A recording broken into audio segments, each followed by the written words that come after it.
Okay, that is Auto Hoax Revolution by Symbia. We are live 9/26, 2024. We were all glitched out last night. Gremlins had overrun the studio, and I wasn't able to get the machine moving before I ran out of time. But no big deal. Very productive evening, regardless. And we just got out of a long Discord conversation. We had a chat while I was working on an outline for Auto Hoax Con #1, which will be a Zoom conference this Saturday, and the first of many. And it's going to be the smallest, just to make it clear. This is going to have to snowball. Maybe it's a pebble right now, but we're at the top of a mountain. Throw the pebble down, starts an avalanche, but it has to be started. We have to kick it off immediately. And in addition, we are working on a documentary in progress called The Auto Hoaxer, and I'm going to have this event recorded professionally for inclusion in that. So let me check my audio settings, make sure that the gremlins didn't chew through those wires. I want to make sure we're up to 100. And I'm pretty good now at audio as far as on the fly. Okay, there we go. We're at 95%. So now we're back up at 100. So I should be 5% louder. All right, we are joined by Cubstar, the Frugal Snowbird, American Fathers, Lando Rock, Quays, Frank Murr, Diana South, Josh Lebsock, Ted Stryker. Oh, you were in our Discord. Awesome. And there's going to be more of that. I didn't announce this one. It was kind of impromptu, but I'm doing a lot of work on Auto Hoax Con and a few other projects. And when I'm in the studio, I like to keep the Discord open to see who shows up. All right, Matt X, Osher06, Elephant Tusk says, trust the plane. Yeah, trust the infinite plane. Marcel Ploger says, good morning from Holland. Observing reality, Auto Hoax sounds great. 5% more gain, yes. Also want to give a special shout out to Copaesthetic for the generous support, as always. And of course, this channel, this think tank would not exist if we weren't all pushing it up this hill. But we're in a very good spot. And I believe I have a pretty good shot at a job that won't conflict too much with this, and it's a call center job. But really, we want to maintain the pace. This is auto hoax accelerationism, and we cannot drop the ball on this. No one else is going to move it forward. No one else is going to take it past the screen. And we are the standard. We are setting the standards for what media skepticism and deconstruction really is. And I want to make this very clear on Saturday with Auto Hoax Con #1. The purpose is going to be to define what we're doing and why, what it is and what we know versus what they only think they know. Okay, let me see what else. Let's see. Armin Ra still here. We'll be listening as I go to sleep. Yeah, if you go to sleep while listening to the IPS DEPROGRAM, it's no longer deprogramming. You have to be awake for that. So it will simply program you, but you can trust what we're saying here. We're not going to lead you astray. Cheers, everyone, says Mango Penguins. Hey, folks, says Jessica Lynn. Joined by Estevan and Jay Diggs. Okay, we crossed the threshold. There are more than 33 of us in the chat. A couple of interesting things. Just the other day, I saw this in the news. Mayor Eric Adams is charged with bribery and fraud. Now, Eric Adams, now that I think about it, he was the one that was being threatened by the prophet of doom, Frank James. Remember Frank James? How many bullets did he fire into the subway? Well, he was sending videos to the mayor, and he was claiming something about how the city had failed the mentally ill, and just like the Riddler was going after the mayor in the Batman movie, Frank James was going after the prophet of Frank James was going after Eric, the mayor, Eric Adams, for the same reasons. But Eric Adams is back in the news. And speaking of Frank James is in the same cell as R. Kelly, is in the same cell as Sam Bankman, as the same cell as also P. Diddy. So Diddy, Sam Bankman, Frank James, and R. Kelly, all in the same cell. Sounds like it could be a good sitcom. Sam Bankman-Fried, the Prophet of Doom, R. Kelly, and P. Diddy. What could go wrong? Like every episode, you'd have some laugh line where Diddy looks at the camera and says, "Get the baby oil." It just sounds like fake to me, though. Sounds fake to me. When all these different high-profile celebrity criminals go to the same cell, give me a break. Similar to how you have the same, I think his name is Bader, the same coroner does the autopsies on all the celebrities who die. But Eric Adams charged with bribery and fraud. And I got a message from Messianic Charlatan. Apparently, there are similarities between a fictional black politician and a show called Power. He says, "I'm not sure if it's concurrent programming coincidence with a TV show. Somewhere in the TV world right now exists a very popular corrupt black politician as Mayor Eric Adams gets indicted." Has anyone here been watching Power? See if there's a template here.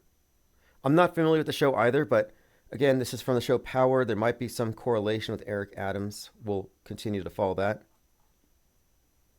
This is a great find. This is posted by Copaesthetic, drew my attention to this in the Discord server. Last year, on October the 4th, 10/4/2023, NASA found a nebula which they call the Witch Head. Just in time for Halloween.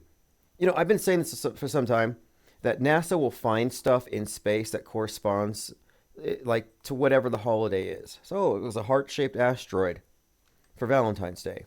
Hey, that one's like a snowman, big snowman-shaped object, far, far, far out there. Ultima Thule looks like Olaf the Snowman, and it's right there around Christmas. We have the Skull asteroid around Halloween. Now we have a Witch Head near Halloween. But the holidays are always attended by some kind of nebula shaped like whatever it is that we're observing. So the Witch Head Nebula, resembling a Halloween-style witch's hat. Now, the reason why this was pointed out is that a witch is a maga. Maga means witch. So maga head.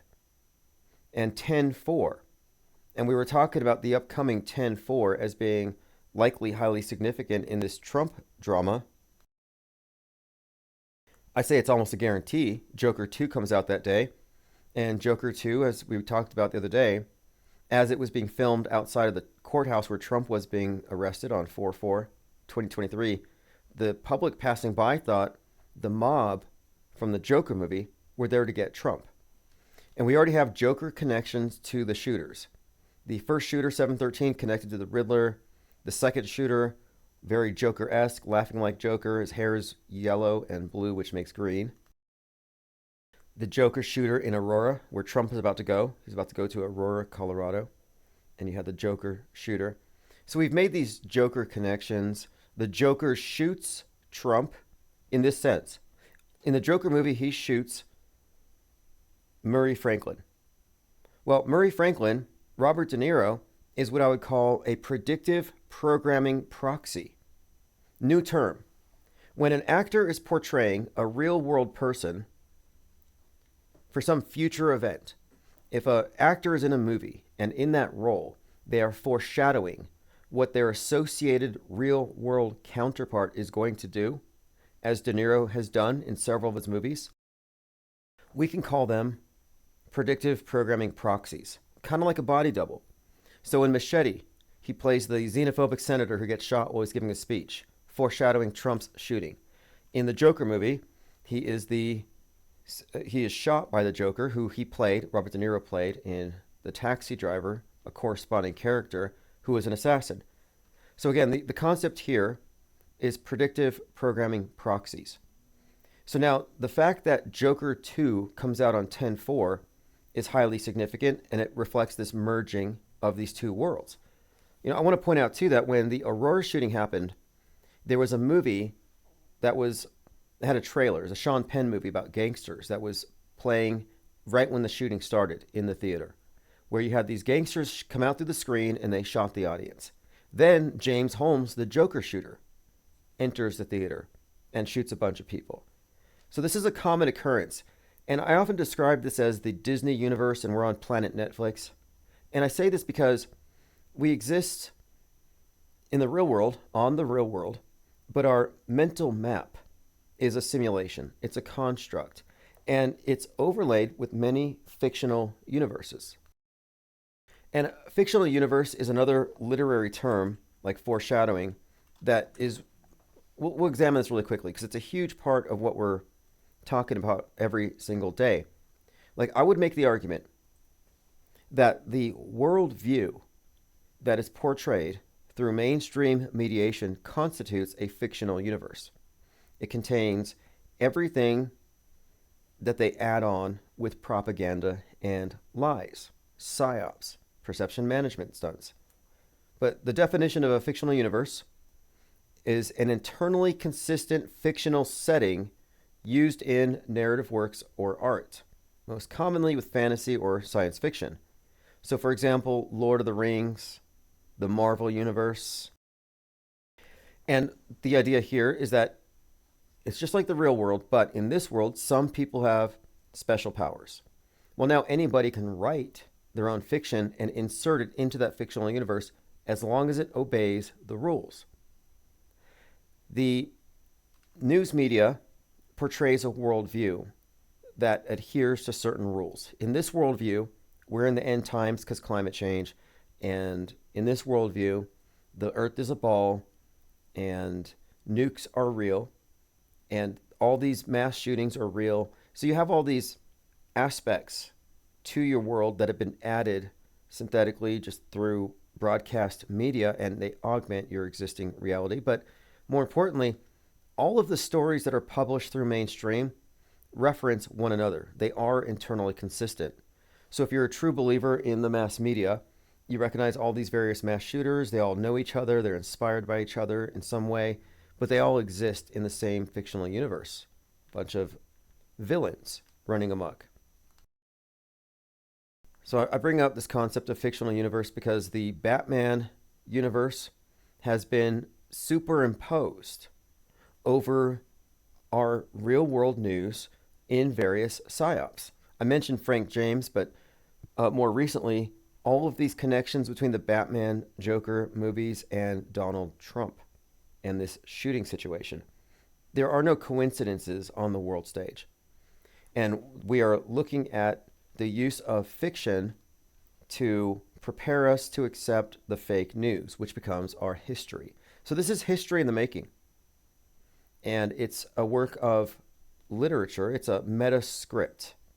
And I use the term meta script because it's a big story containing much of small stories. But the meta script, you could look at that as the fictional universe. Like the fictional universe is that which is defined by, or that which is contained within the meta script. Outside of this, the stuff that doesn't get included, the unacknowledged facets of reality would be special effects, crisis actors, space fakery, the stuff they don't want you to talk about, top secret stuff. So we live in a world of make-believe, in large part. So the idea that the movie Power would have some kind of connection to Eric Adams is typical. I haven't seen it, but I will probably take a look. I'm not sure if it's the same cell. Let me take a look and see what the official story is on this. So we have Diddy, R. Kelly, Sam Bankman-Fried. Okay, Sean Diddy Combs at the same detention center as Sam Bankman-Fried, R. Kelly, and then R. Kelly is now BFFs with Frank James, the subway shooter. Yeah, he's rooming with Sam Bankman. It says here he's in the cell. Sean Diddy is in the cell with FTX cryptocurrency. How do you like that for a world stage name? Tonight in New York Bankman. City, Sean Diddy Combs is now sharing jail space with FTX founder Sam Bankman-Fried. Combs, who has pleaded not guilty to federal sex trafficking charges, is being held without bail at the Metropolitan Detention Center in Brooklyn. He's been moved into the same unit with Fried, who was convicted of stealing billions from clients. at his cryptocurrency exchange. Well, if he's in the cell with Sam Bankman-Fried, he's the one that's guilty of the cryptocurrency scam. They're just doing white-collar crime time because they're just in the little cells by themselves. So are y'all feeling any better knowing that Diddy's not in the general population? I think he still really shouldn't eat any of the food there because they still might try to Jeffrey Epstein him. But All right, are they going to Epstein him? We'll see. Are the people who are looking at Diddy as a deviant criminal, some kind of sadistic villain, are they looking at Andrew Tate the same way? It seems like a lot of tater tots have an issue with Diddy, but not with Tate. Breaking news posted by Lean Dion. Trump's plane is allegedly the next target for assassination, with 9 heat-seeking missiles smuggled into the U.S. and 3 kill teams already in place. Trump and U.S. intelligence have been informed, and a cartel has been paid to move the weapons across the border. Oh, okay. Well, that story's still ongoing, and we're looking at 10-4, 10-5 as highly significant in this. Personally, I think it makes a lot of sense. I don't see them dragging this out for another year. It has to reach something. But 10-4, witch's head that was discovered last year. Interesting connections. I was away from my computer for the last few hours, most of the day, and a lot happens in a day on the channel. So I'm just now catching up to a lot of the comments that have been posted here. So let's see what we have here. We were looking at anything connected to 10-4. Now that's the date that Sputnik went into space. Russia wins the space race, 10-4. First artificial satellite to orbit the Earth. By the way, when are we going to get our second moon? There's supposed to be a moon. Nobody saw it coming. It's suddenly going to show up above. It says here, because of Sputnik, NASA was created, and it began its operations October 1st, 1958.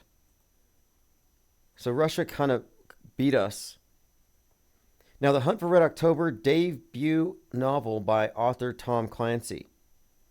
Now, Tom Clancy also did Sum of All Fears and The Division. Yeah, The Division. So there's, I think it's called Tom Clancy. Yeah, The Division. Heavy on the predictive programming. Major metascriptor. On the ISS, the astronauts were listening to the audiobook of Sum of All Fears. And then they looked down from space and they saw 9/11 happen and they said, wow, it's just like the book we're listening to. Another example of predictive programming. Unbelievable, by the way. Does anybody believe that? Does anybody believe that on 9/11, while James Cameron was at the site of the sunken Titanic, that up above in the ISS, Frank Culbertson was listening to a Tom Clancy? Yep, NASA astronaut describes learning about 9/11 from space. And luckily he had a trumpet in his pocket. And he played taps. I don't know if you recall that clip. The incredible predictive power of Tom Clancy's novels from foreignpolicy.com. The Hunt for Red October, 1984. 7 years warning on 9/11. Following the death of Tom Clancy, several magazine articles emerged saying he predicted 9/11. So Tom Clancy is a pretty big deal. Hunt for Red October, therefore, should be looked at as significant here. Before Tom Clancy became an international publishing phenomenon, he was just another insurance salesman. His debut novel became a reality and established him as a perpetual presence on the bestseller list. Clancy's novels have receded in the rearview mirror of publishing history. Those same plots have taken on an eerie quality, providing another spin on that old cliche, sometimes truth is stranger than fiction. 9/11 attacks, it says, Tom Clancy predicted such a scenario in 1994, Debt of Honor. There's a whole list here. Japan Airlines 747 decides to fly his plane to the Capitol Dome. the Osama bin Laden raid, the Russian-Georgian war. There's a whole list. But we're talking about Tom Clancy, and his work has shown up in video games. So the Hunt for Red October, published October 1st, 1984. Soviet submarine, Captain Marco. Now, this also ties in with some recent events because Alec Baldwin was in this. And Hunt for Red October also has a connection to Helena Hutchins that he killed. She was 42, shot with the 44. She came from a place in Ukraine where this film takes place. Has some significant connotations. And there was something else about 10-4 that had been posted here. Let's see if I can pull this up. Quite a lot, though. Just going off of this. Witch's head. All right, moving on. Does anybody here watch Power? Mango says, I heard Slayer performed in Chicago. Yeah, they did, I believe. There's a lot of live videos showing up in my feed. A lot of bands that are doing these big festivals. Nobody ever retires. It's one of the greatest tricks. This is my last tour. This is my retirement tour. This is the I finally mean it, I'm done tour. They can keep it on forever. Elephant Tusk says, never one to be modest. Trump said he's greater than Elvis and suggested he pulls in bigger crowds than Elvis. Nobody can draw crowds like me. Yes, he compared himself to Elvis, and at the RNC, he shows up with the Trump name behind him, looking just like the comeback special.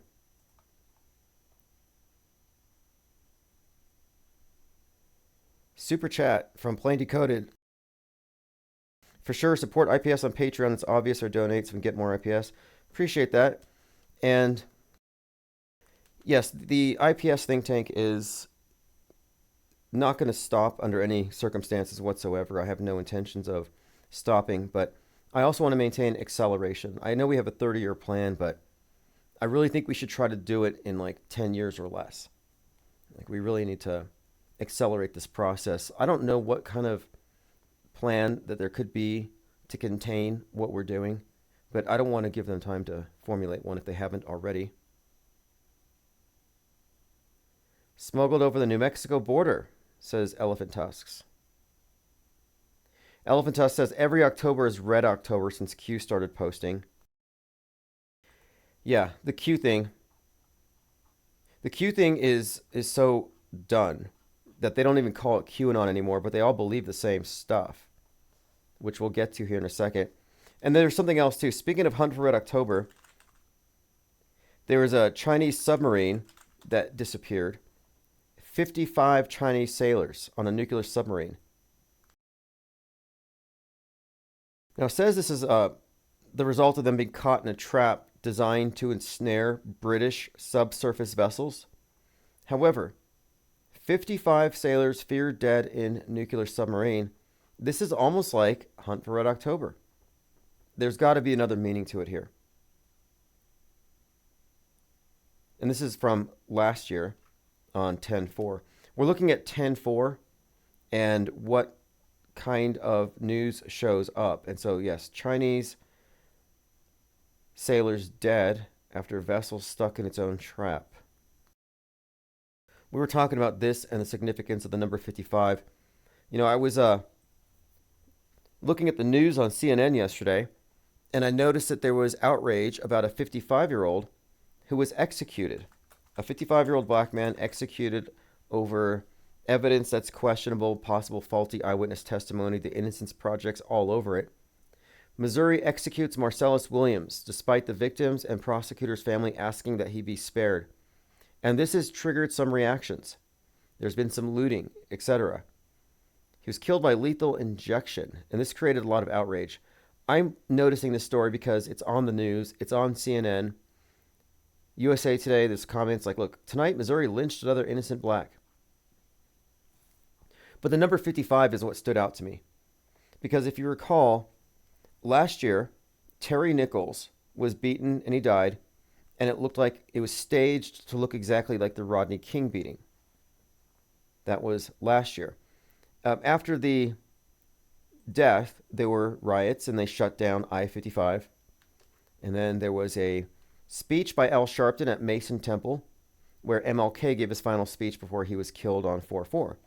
Well, that 4/4, 2023, is the day that Trump had to go to court. He was arrested. Joker 2 was being filmed outside.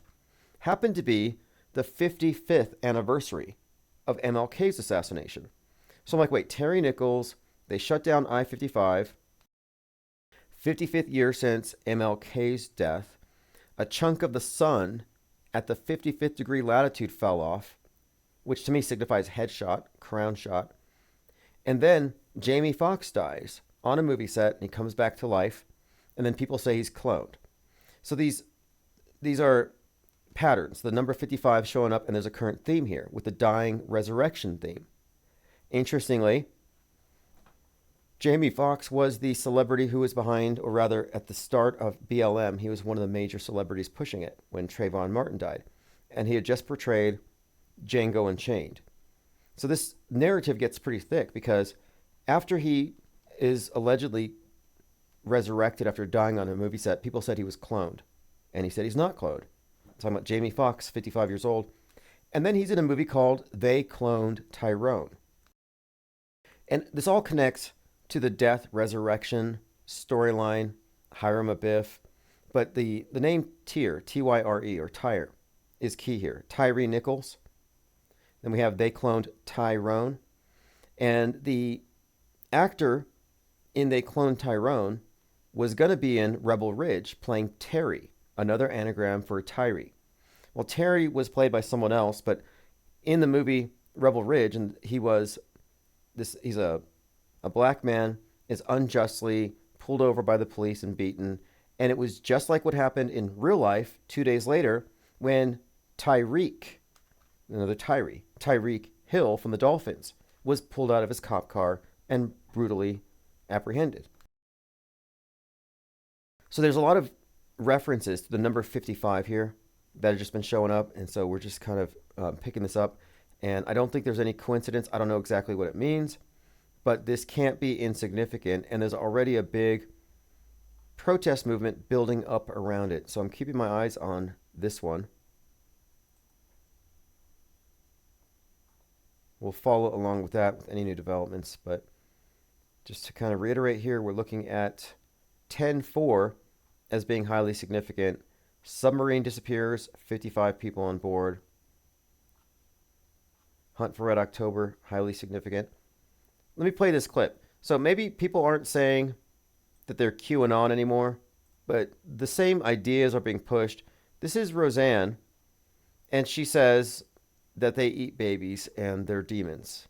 They're not just eating dogs and cats. You know they eat babies. That is not bullshit. It's true. So it's not just the dogs and the cats, not just the pets. It's not just the dogs and the cats. They're full-on vampires. And everybody still thinks I'm crazy, but I'm not crazy. They're full-on vampires. They love the taste of human flesh and they drink human blood. Now, we're supposed to believe that the vampire cannibals are Democrats. And it's only the Democrats, only the lefties. If you're on the right, no, you're a Christian, you're with God, everyone else is Satan and vampires. Like, this is very simplistic. They're demonizing Democrats and the deep state as being literal vampires. Let's play a little bit more of this. They do, Tucker. Stop staring at me like that. You're freaking me out, man. Because They you do. spent your life in the entertainment business, so I think you have some authority on this. So many kids that I was in mental institutions with over the years, they are all from those cults. And they've covered it all up. They covered it all up. Okay, so Roseanne is saying that, quote, so many kids that I was in mental institutions with are from those cults. They've covered it up. I've been slandered for exposing satanic elite, drinking blood and cannibalism and eating babies. Hillary Clinton is one of them. So Hillary Clinton eat babies, I guess. You know, I just pray to God. I'm just going to pray to God that he opens everybody's eyes in this country. But Anyway, they're at that stage where they're just going to throw whatever's out there to go viral. I don't think people care if it's true or not. This is choose your own apocalypse. It's completely subjective. There's no wrong answers here. If you believe it and it's true for you, it's true. That's the only rule here. Nothing is true, everything is permitted. Isn't that the slogan of the... Let's see if I can pull this up here. The Templars. No, it's from the Assassin's Creed, but it came from... Yeah, the exact phrase, nothing is true, everything is permitted. Assassin's Creed. This was picked up by William Burroughs, who had a lot to say about this idea of the subjectivity of reality. Stuff I fundamentally disagree with it, but it happens to be kind of true. It's true in the sense that our worldview is completely malleable, but it's not true in the objective sense. Beliefs don't make reality. Billions of people believe in dinosaurs and moon landings. Doesn't make them real. I think Isabel sent this to me. This is great. This is a good connection. Trump just released another coin. Trump coins. And if you look at the image on here, and I hope I've zoomed in enough, look at the hair and the face on this coin.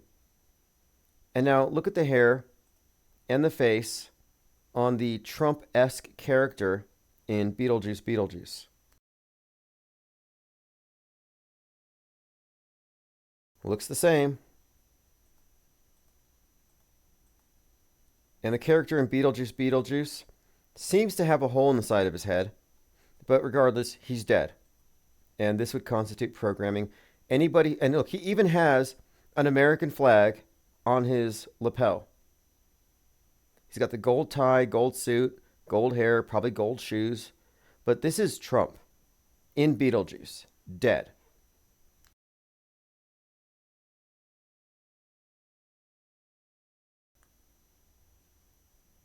Mango says, I was watching the McMahon documentary. It's pretty good. Yeah, World Wrestling Entertainment is great to study because we live in the WWE circus. We really do. Jay Digg says, were books on a tape a thing in 2001? Yes, absolutely. Cassettes, CDs, etc. Mango says, Power was a good show. 50 Cent was in Power.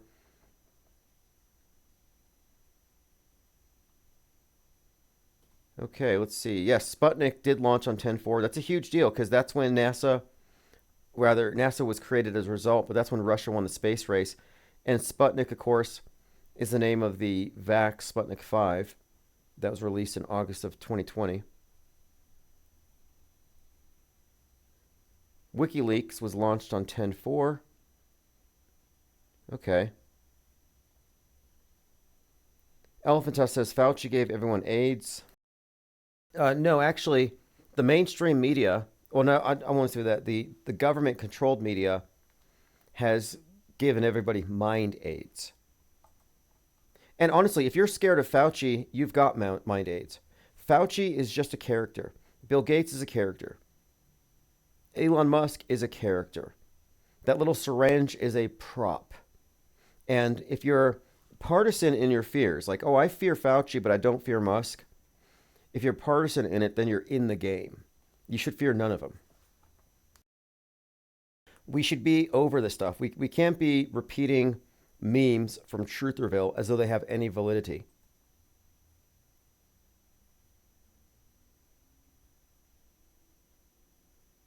Jay Dick says, I'm just glad that someone in the know aside from Randy Quaid is speaking out. Now, Randy Quaid has been doing this gig for some time. Way before QAnon, he did this thing called Star Killers, where he claimed the Illuminati were running around killing certain actors. So I think he's part of the operation where they have some of these actors that world stage role, and he's just playing the crazy conspiracy card. Quay says Hakeem Bey. Yeah, he would be someone who would also use that nothing is true, everything is permitted. Let's get Roseanne to call in. I don't know. I mean, she's just going to repeat truth or claptrap. Low information belief. Thinking Hillary Clinton eats babies, but Trump is, the savior. Like, this is very low brow. Jay Nelson said, I played Symbia at work today. It was a hit. We were just talking about that, about how this music could potentially go viral, and that's why we should promote it. Portal Complex had some music played on a college station. Okay, moving on here. Oh, Fauci. Oh, Roseanne said Fauci gave everybody AIDS. Okay. See, that's what I mean. It's truther. She's a truther. She doesn't know what's happening. She's clueless. She's entertaining, and it's funny in a certain way. But, I mean, if you're entertained by lies, that, I mean, I don't have time for it, but they spew this stuff nonstop, and it's unconscionable because they're against the mainstream media. But then what does alt media become? It's just become mainstream light. But they're more comfortable with lying. I even find that truthers are far more comfortable with lying than mainstreamers. A lot of mainstreamers don't know they're spreading falsehoods, but truthers are like, well, this may not be true, but if I think it's true, so I might as well lie about it and just spread this on Twitter just to get the truth out there. So you had people making up clips, deep faking Justin Bieber saying things, deep faking fake Justin Bieber songs where he talks about Diddy. It's like, just wait for the real evidence. You don't have to manufacture it.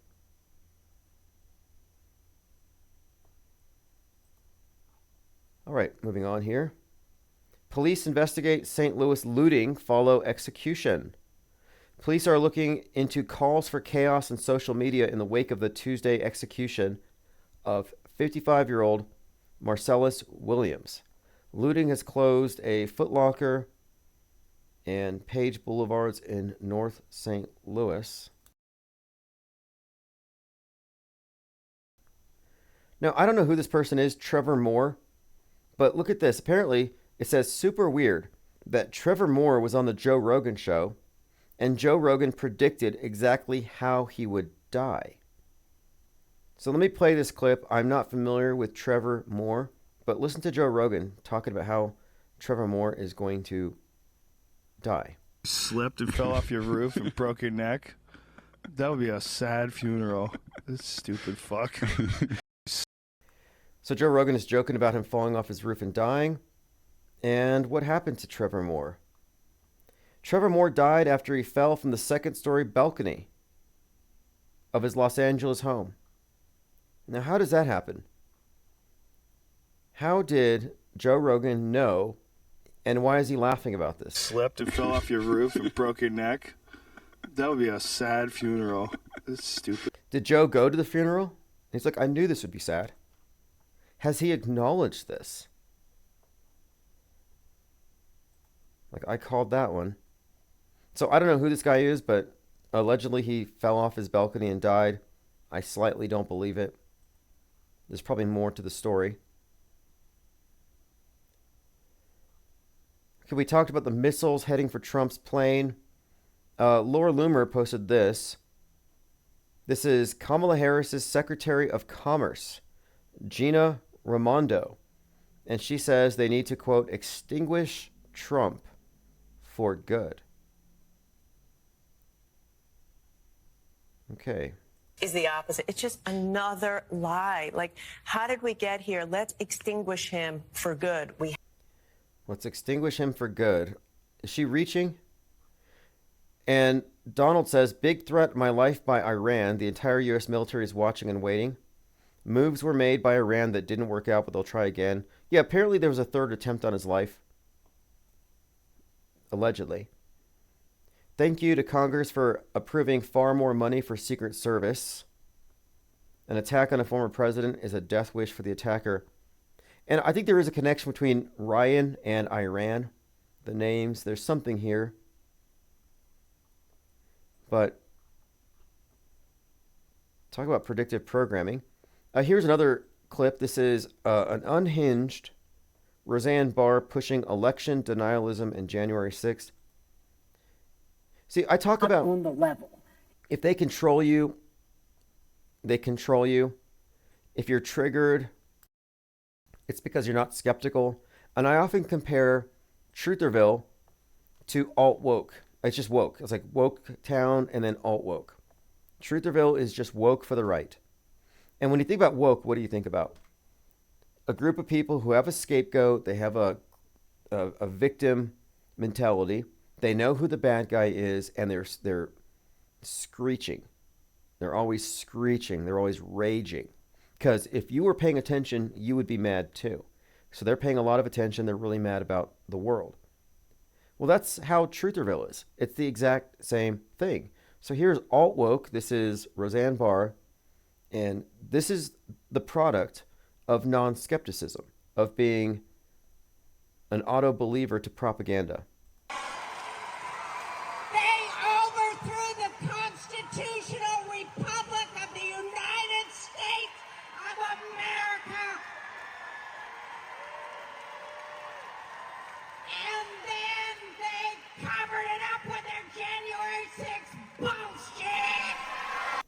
Honestly, it's incoherent word salad, but she says it in the right tone and they love it. They just love that she's screeching here. Here's Tucker just laughing. There's no substance. It's all form.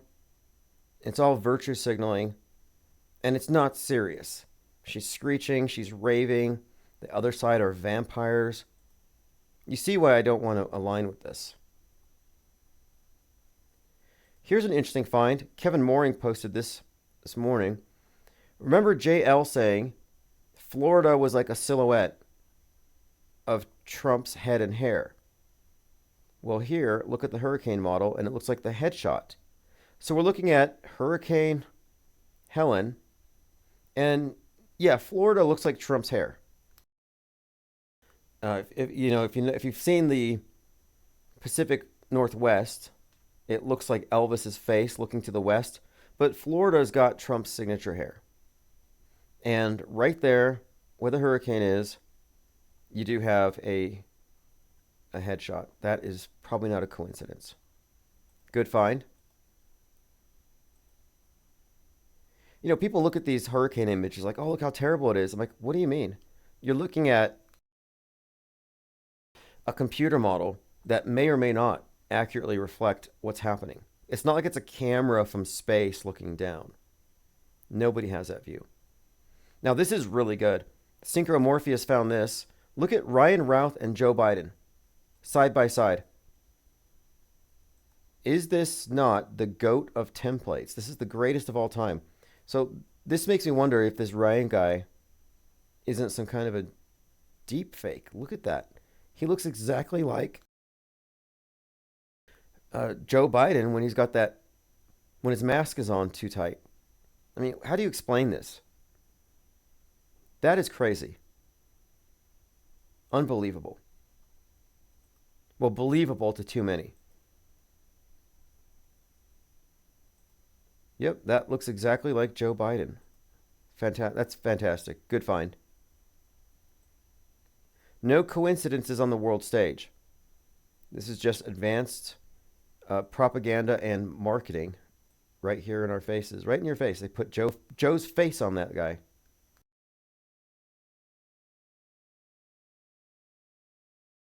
Okay. So apparently Trevor Moore was the Whitest Kids You Know show. Okay, I never heard of him before. He was part of a comedy group, did a bit of conspiracy comedy. Okay. Plain Dakota says, I wonder if the Metascripters go to similar higher education schools. Yeah, the way I'm starting to look at this is, people who say, well, everybody would have to know. Like, there's no way they could have faked 9/11 because so many people would know. They couldn't fake Apollo 11 because so many people would know. Like, you ever heard of top secret? Do you know what secrets are? Compartmentalization. But the fact is that a lot of things that are top secret are, like this is a very key point here. The masses are programmed by the programming class. But the programming class does not consist of people who are deprogrammed.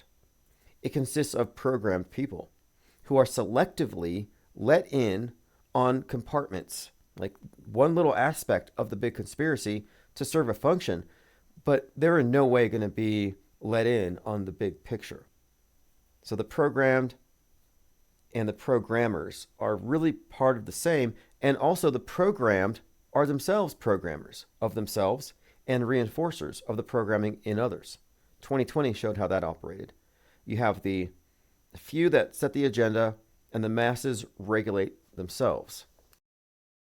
But that is an interesting question about where the metascriptors come from. And we often look at these individuals and these writers, directors, and musicians, and try to find common denominators. But interesting question. We'll have to look into that. Lean Dion says the magic is strong with Roseanne.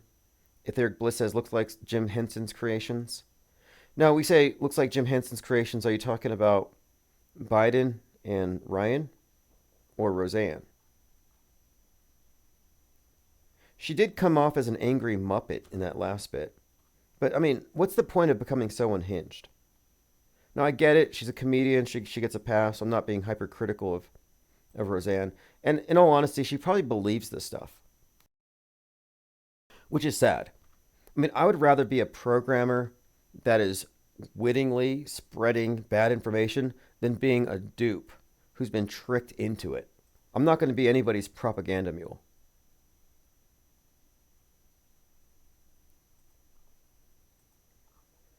Okay, let's see. Vegas gunman Stephen Paddock's brother arrested in child porn probe. Bruce Paddock, the estranged brother of Las Vegas massacre gunman Stephen Paddock.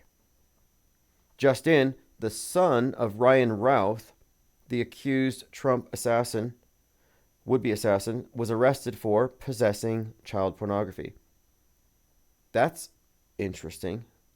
What does that mean? I'm not quite sure. I'm not quite sure if it's real or not, but there does seem to be this tendency for people who are deeply disturbed and criminal like that to be recruited and put to work in the system.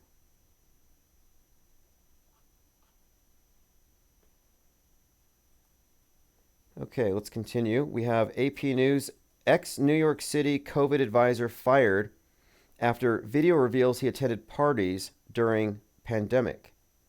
Now, this isn't a surprise to any of us, but this may be a surprise or shock to people who fell for it. But, this is one of those individuals who said, wear a mask in public, get tested, get vaxxed, stay 6 feet away from everybody else, socially distance yourself. But then he's having freak-offs funded by the taxpayer. Like, I don't have a problem with what people do, but on their own time. But if you're going to use taxpayer money and you're going to have freak-offs where you disobey the rules you're making everybody else abide by, that's problematic. But I heard about this from a family member who said it's almost like, since none of these guys, he said this guy was partying, they weren't social distancing, they weren't wearing masks. It's almost like the whole thing was fake. And he laughed. I'm like, well, yeah, it's funny, but it's 4 years too late. I could have told you this March 12th. 2020. But it's funny how now that it's safe, people can say, well, maybe the whole thing was a ruse.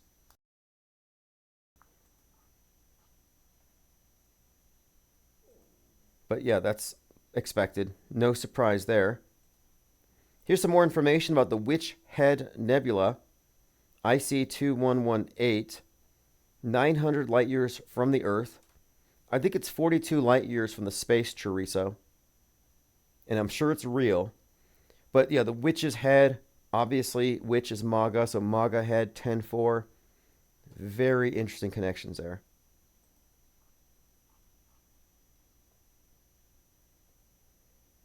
Now, we were in the Discord server talking about a lot of different things, and I bookmarked a few different key points. So, for example, we were talking about the Turner Diaries and Tenet. So the Turner Diaries is the book written by William Luther Pierce that inspired McVeigh. The author, Pierce, was born on 9/11, 1933. McVeigh executed 6/11/2001, 90 days before 9/11. But a couple of points here. And there's so much we can go into with this book. But this is about it's like a journal of what happens after the New World Order takes over and grabs the guns and white nationalists rise up. But what happens here is they organize and they seize nuclear weapons and they start nuking everybody. But there's some connection with Russia here. And so recently, the news came out that there's a company called Tenet, whereby the Russians, through which Russia has some kind of connection to this company, where they're funding American right-wing influencers like Tim Pool. So what you have here is now another plot point. You now have in public the connection between the American right wing, Russia, and this Turner Diaries narrative fits in here, because the idea is that they collude. So here's what it says on Wiki. It says, the organization uses its Californian base of operations and its nuclear weapons to open a wider war and initiates an exchange between the U.S. and the Soviet Union, plants nuclear weapons in combat units throughout North America. So you have this idea of the American domestic violent extremists going nuclear. And this is right out of Tom Clancy's Sum of All Fears. But now you have Tenet in the mix, the company called Tenet. And that's a Christopher Nolan movie. Christopher Nolan, Oppenheimer, his brother Jonathan Nolan, Fallout. So the nuke isn't far from these two. So now Tenet has a scene of a mass shooting in an amphitheater that's just like what happened in Crocus in Russia. So you have the Tenet connection to that Russian shooting. Then you have just Russia being brought up in conjunction with right-wingers. So everything seems to be aligning with this storyline of the right wing somehow going nuclear. Timothy McVeigh says here was convicted for his role in the Oklahoma City bombing in '95, and he was found with pages of the Turner Diaries. His attack resembled the bombing of the FBI headquarters in the novel. A copy of the Turner Diaries was found in the home of Jacob Robita, who attacked 3 men at a gay bar in Massachusetts. There are many examples of the Turner Diaries shows up alongside these various fake attackers, fake shooters, fake terror attacks. I also think that there's a strong connection between Turning Point USA and the Turner Diaries. And TPUSA is a right-wing political action group. And the Turning Point and the Turner Diaries is about the point where the New World Order comes for the guns and it's time to rise up. So it's one of these, I guess you would call it it's kind of a call to arms in a way, but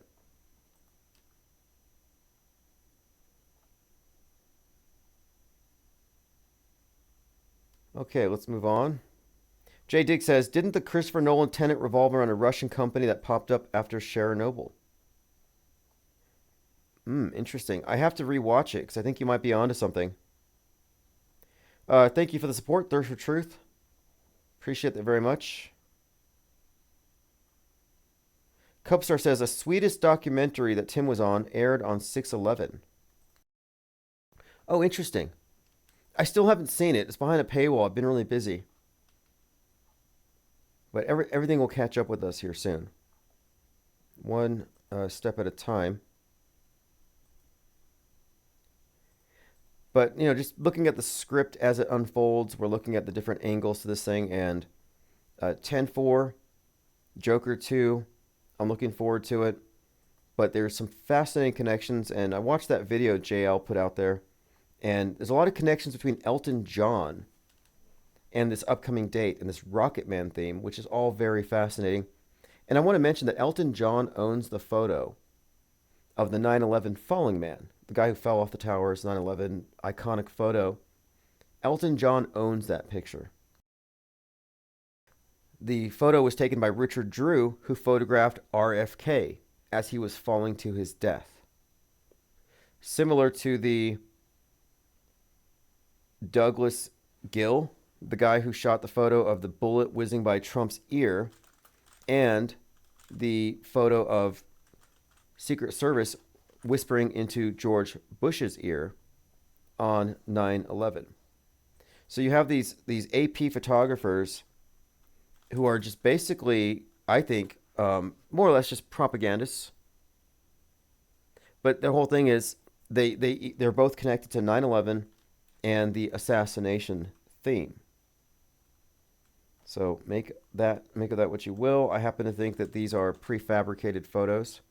No, was it?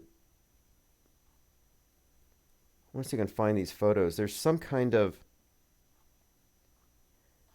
indication, if you ask me, that these are all planted photos. You couldn't possibly have staged some of these.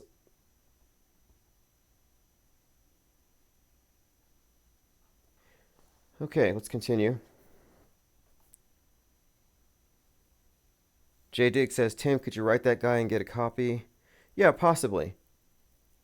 Possibly. I'll see how much time I have.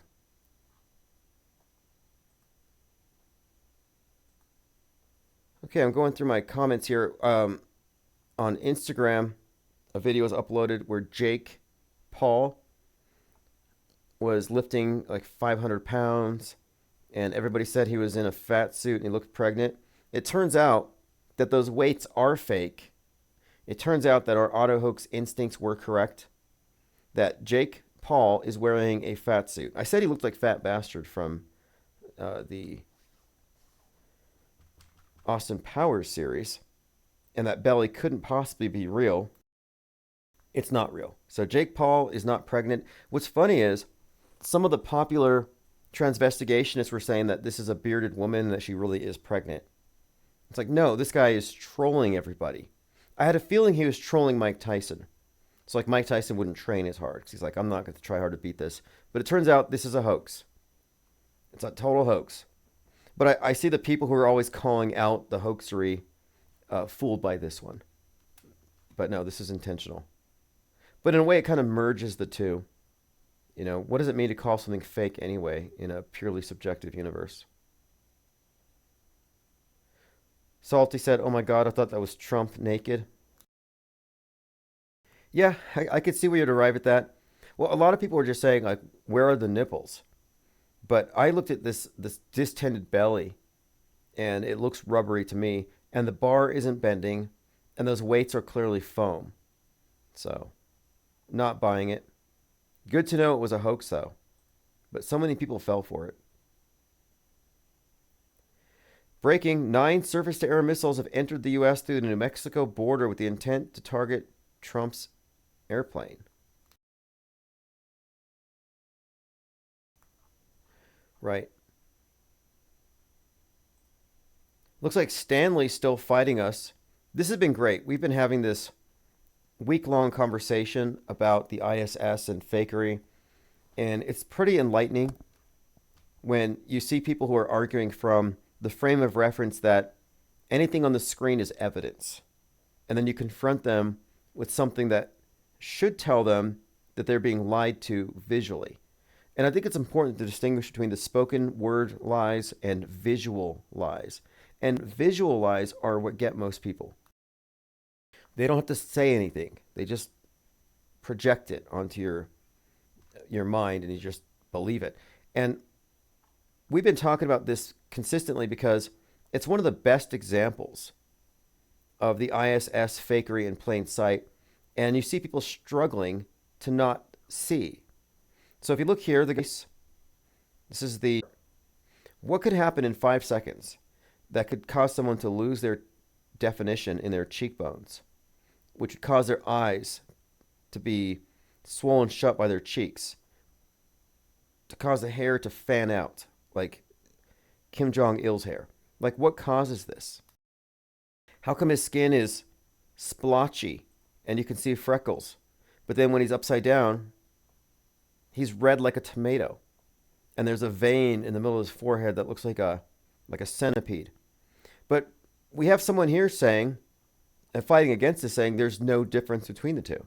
He's like, no, guys, 2 + 2 is 5. NASA said so. Like, I'm not going to believe that. But this guy has been persistent, and we're 5 days into this conversation, and he didn't really concede that he lost, but he didn't concede that we had a point. He just kind of tap danced around it. He thanked Synchromorpheus for being polite in the debate. And I can't say the same because he was not being polite to me. He was engaging in nonstop ad hominem.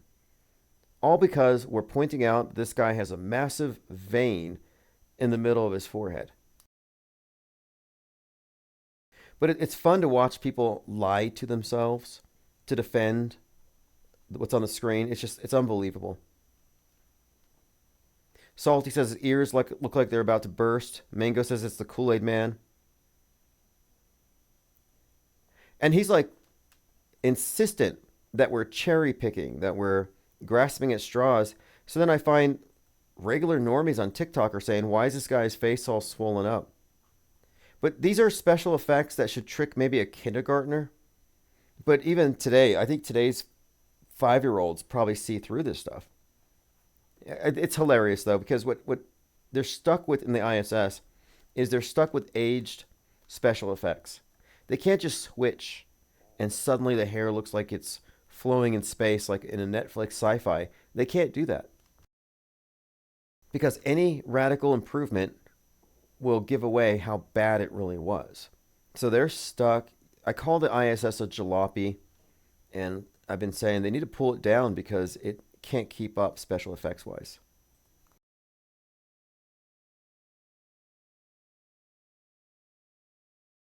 Esteban says that's a massive vein, all right. Salty says, yeah, Medusa's hair isn't going to snake around wires or anything.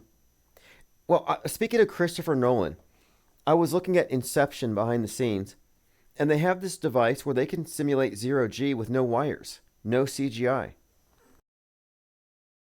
It's basically a seesaw.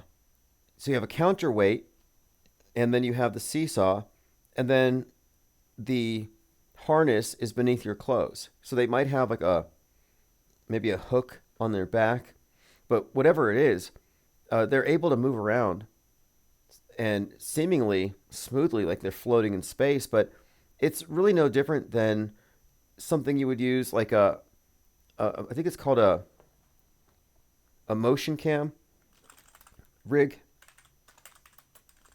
So you have these rigs, like here's one, and I saw one, that crew from Sweden had one of these.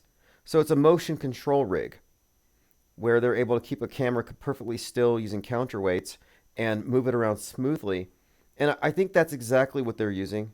It doesn't have to be wires. And one of the fallacies that he was applying, trying to defeat us in this debate, was saying, if you can't explain how this is done with wires, you must concede that they're floating in outer space. And I'm like, well, that's an either or fallacy. Like either option A, this is done with wires, or B, it's real. What about option C? We don't know how it's done. Or option D, it's really crappy special effects. To artificially constrain it to A or B is a way of shoehorning in the wrong answer. That's why all Mandela effects are presented as a binary. Yeah, the universe is splitting, CERN, or whatever reason you give it. The universe is splitting, and so all these artifacts are changing, logos are changing, memes are changing, but they only change in one way. I thought this was a universe that is splintering and that there are overlapping realities, but there's only one possible option, only one possible change for every one of these items. Like, I don't think that makes any sense. Like, oh yeah, Fruit of the Loom used to have a cornucopia. Really? Well, how come it never had a banana? How come Fruit of the Loom was constrained to only cornucopia or no cornucopia? Why couldn't it also have other things in there? No, it's either or because they're using the either or fallacy. Not to mention other types of mind effery. And we'll get to the Mandela effect in due time. I mean, we've already debunked it. And I had people saying, why would you debunk that? Leave it alone. This is what they believe. And I'm not of the opinion that beliefs are sacred. Just because somebody doesn't have evidence for something and they want it to be true doesn't mean you have to treat it like it's sacrosanct. The Mandela effect is the reason why that guy got killed, the guy that was executed. Faulty eyewitness testimony. The Innocence Project is all over it. The Mandela effect is going to get people killed. I mean, what I mean by that is the effect of people falsely asserting something to be true because of retroactive interference. It's a real thing. And I was reading about this thing called the Innocence Project, which has really exposed how a lot of this stuff works. But yes, the Innocence Project has a statement on the execution of Marcellus Williams. And the Innocence Project has done extensive research into the effects of interrogation and faulty eyewitness testimony. And this might be an example of that. And similar to this, the Mandela effect is actually a form of faulty eyewitness testimony, and it's created by the person asking it. But the Innocence Project is something I researched before when I was debunking the Mandela effect, and they're all about this particular execution as being the result of bad eyewitness testimony.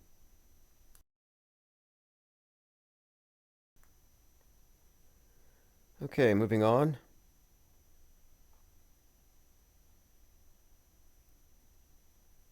Jay Diggs says, yes, we made the mistake of trusting Discord as a safe space. We lost 5 years of research and memes. Discord is fine, but it's also overrun by feds, confidential informants. It's been admitted.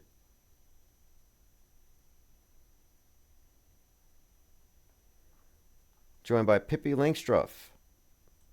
Thank you for joining. And I'll be handing out wrenches. I've been trying to keep up with that. So if you leave any comments, I'll be sure to get to you. This just came out. Giant penguin going viral. His name is Pesto. Meet Pesto, the giant baby penguin going viral. I don't know why he's in the news other than the fact that he's huge. Meet Pesto, Australia's 50-pound baby penguin. Okay, 50 pounds. That's pretty big. Why is he so big? He's the chunky king of Australia, taking the internet by storm. Let's take a look. Meet. So he's 9 months old, and he's twice the size of his parents.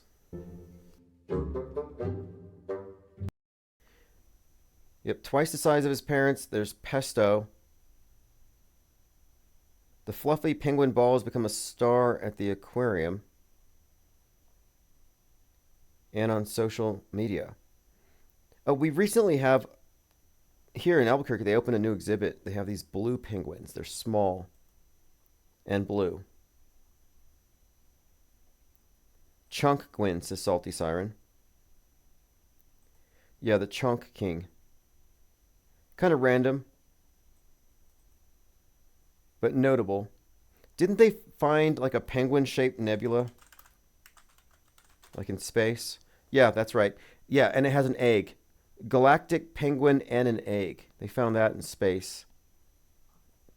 Galactic penguin and an egg. I've seen these things. I don't know if these are all true or not, if these are real or not. I think it's all just art, and I don't trust anything that comes from the James Webb Telescope. I lost all confidence in them after that space chorizo.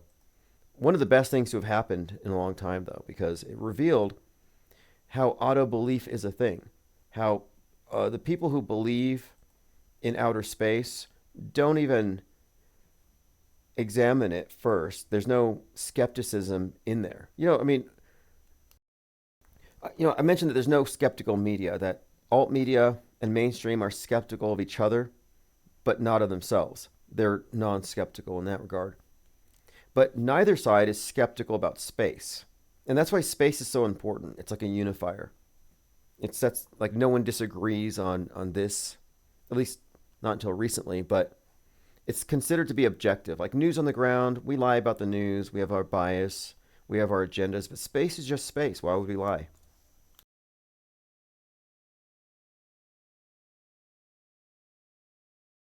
Marcel says, more sane people inside an asylum than outside, in my opinion. A lot of smart people inside an asylum. Yeah, yeah. It's. I mean, there's a difference between. I don't like the term crazy. Like, I don't like that psychiatrist who said she used the word crazy in that Mick Media piece. That's not a diagnostic term. It's just an adjective. It's kind of sloppy, but it's like there's legitimate conditions, mental illness, organic brain dysfunction, etc. And then there's differences of opinion that doesn't make one crazy. But then we do have to confront the fact that we live in a simulation. That, yeah, reality is objective, it's real. But the map of the world that we share is a simulation. And it's so distorted that if you believe in it and you have faith in it and you trust it and you live as though it's the real thing, you could argue that you've had a schizophrenic break from objective reality. But nobody notices because everybody's crazy in the exact same way. And the word schiz really just means to break away.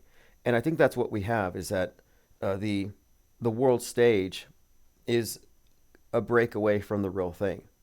But it overlaps in most ways so you don't notice, but then it's augmented by a lot of things. Bill Gates was spotted in New York eating a hot dog in Times Square.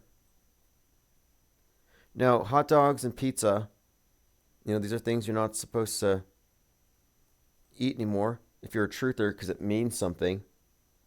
But I thought Bill Gates had been executed. Is this a clone? Anybody here high on Kool-Aid? Can you fill us in? Anybody here hitting the Q pipe? With their morbid fantasies of mass executions of the vampires? Does anybody here believe that Roseanne Barr is just throwing memes out there, or do you think she's like legitimately convinced that they're vampires? Because I think she really believes it. Here is Russell Brand and P. Diddy hanging out in a plane. Hello. Rusty Rocket. Is this between us? Yeah, yes, also known as Russell Brand, yes. He's very... Now, what's going on here? I haven't spent a lot of time on this Diddy story. I'm waiting for pictures and video and more to surface. I'm not going to go chasing after another fake story like the Epstein thing. Does anybody here believe that this is going to go anywhere? Or is this a big nothing burger? At this point, I have no confidence in anything that's promoted. And I'm wondering, could this all just be some kind of a scripted character? Another story? I haven't followed, I don't know his music that well to know, but I know there are references in his lyrics to getting arrested because of his parties. He's made lyrical references to it, but it's hard to say what's true or not because Trutherville wants it to be true, so you find them manufacturing evidence to support it. And they don't even care. Like, this is a tweet from last week. Haitian militia forming in Springfield. Kamala imported this. So this guy gets 2 million hits. That's a lot of traction. He gets 2 million hits on a lie. Now, again, this is a truther. A truther with a big account with 250,000 followers, Save America Now, spreads this lie when it is in fact the Israel United in Christ. That's what this group. So Israel United in Christ. That's not a group of Haitians rounding up cats and dogs and geese. But look how they have no problem telling lies. And then they get corrected in the comment sections that show them what's really going on. And yet they don't correct it. That's insane. Okay, here's a picture of Russell Brand and Kate Perry kissing Justin Bieber, who looks very underage.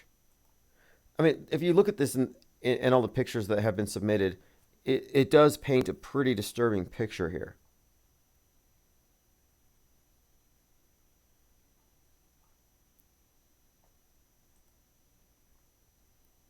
Roxy says more stagecraft. Yeah, I kind of think so too. I mean, there are so many horrible allegations with this Russell Brand, and I kind of don't believe those either.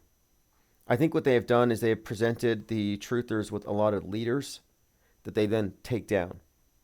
And when it comes to like someone like Andrew Tate, so Andrew Tate is facing all kinds of stuff right now, and his brother is too, because they have their Tater Tot University where they teach people how to be groomers. Well, as this story unfolds, Speak No Evil comes out. And Speak No Evil is based on Andrew Tate. The bad guy in this movie, a paragon of toxic masculinity, is based on Andrew Tate. So how do you explain that? This movie comes out just in time.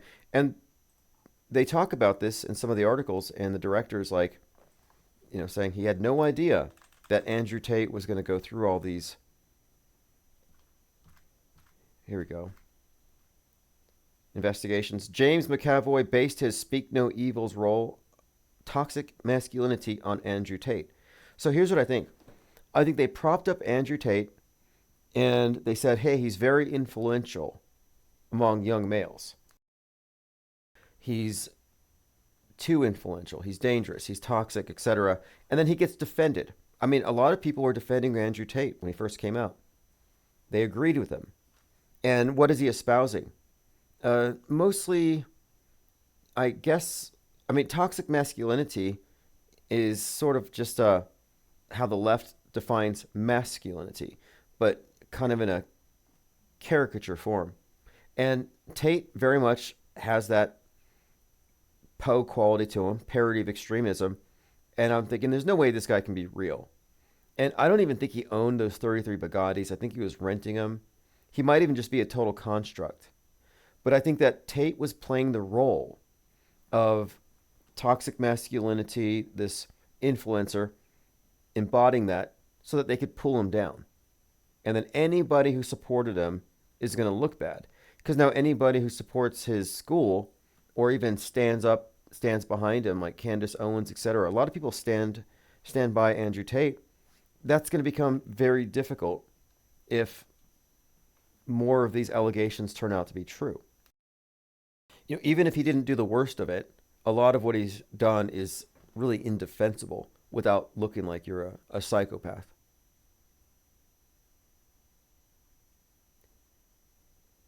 Roxy says, Diddy humiliation ritual. The ones put away are really actually being saved. Sand chair between Spacey and Epp and Weinstein's await him in Qatar, in my humble opinion.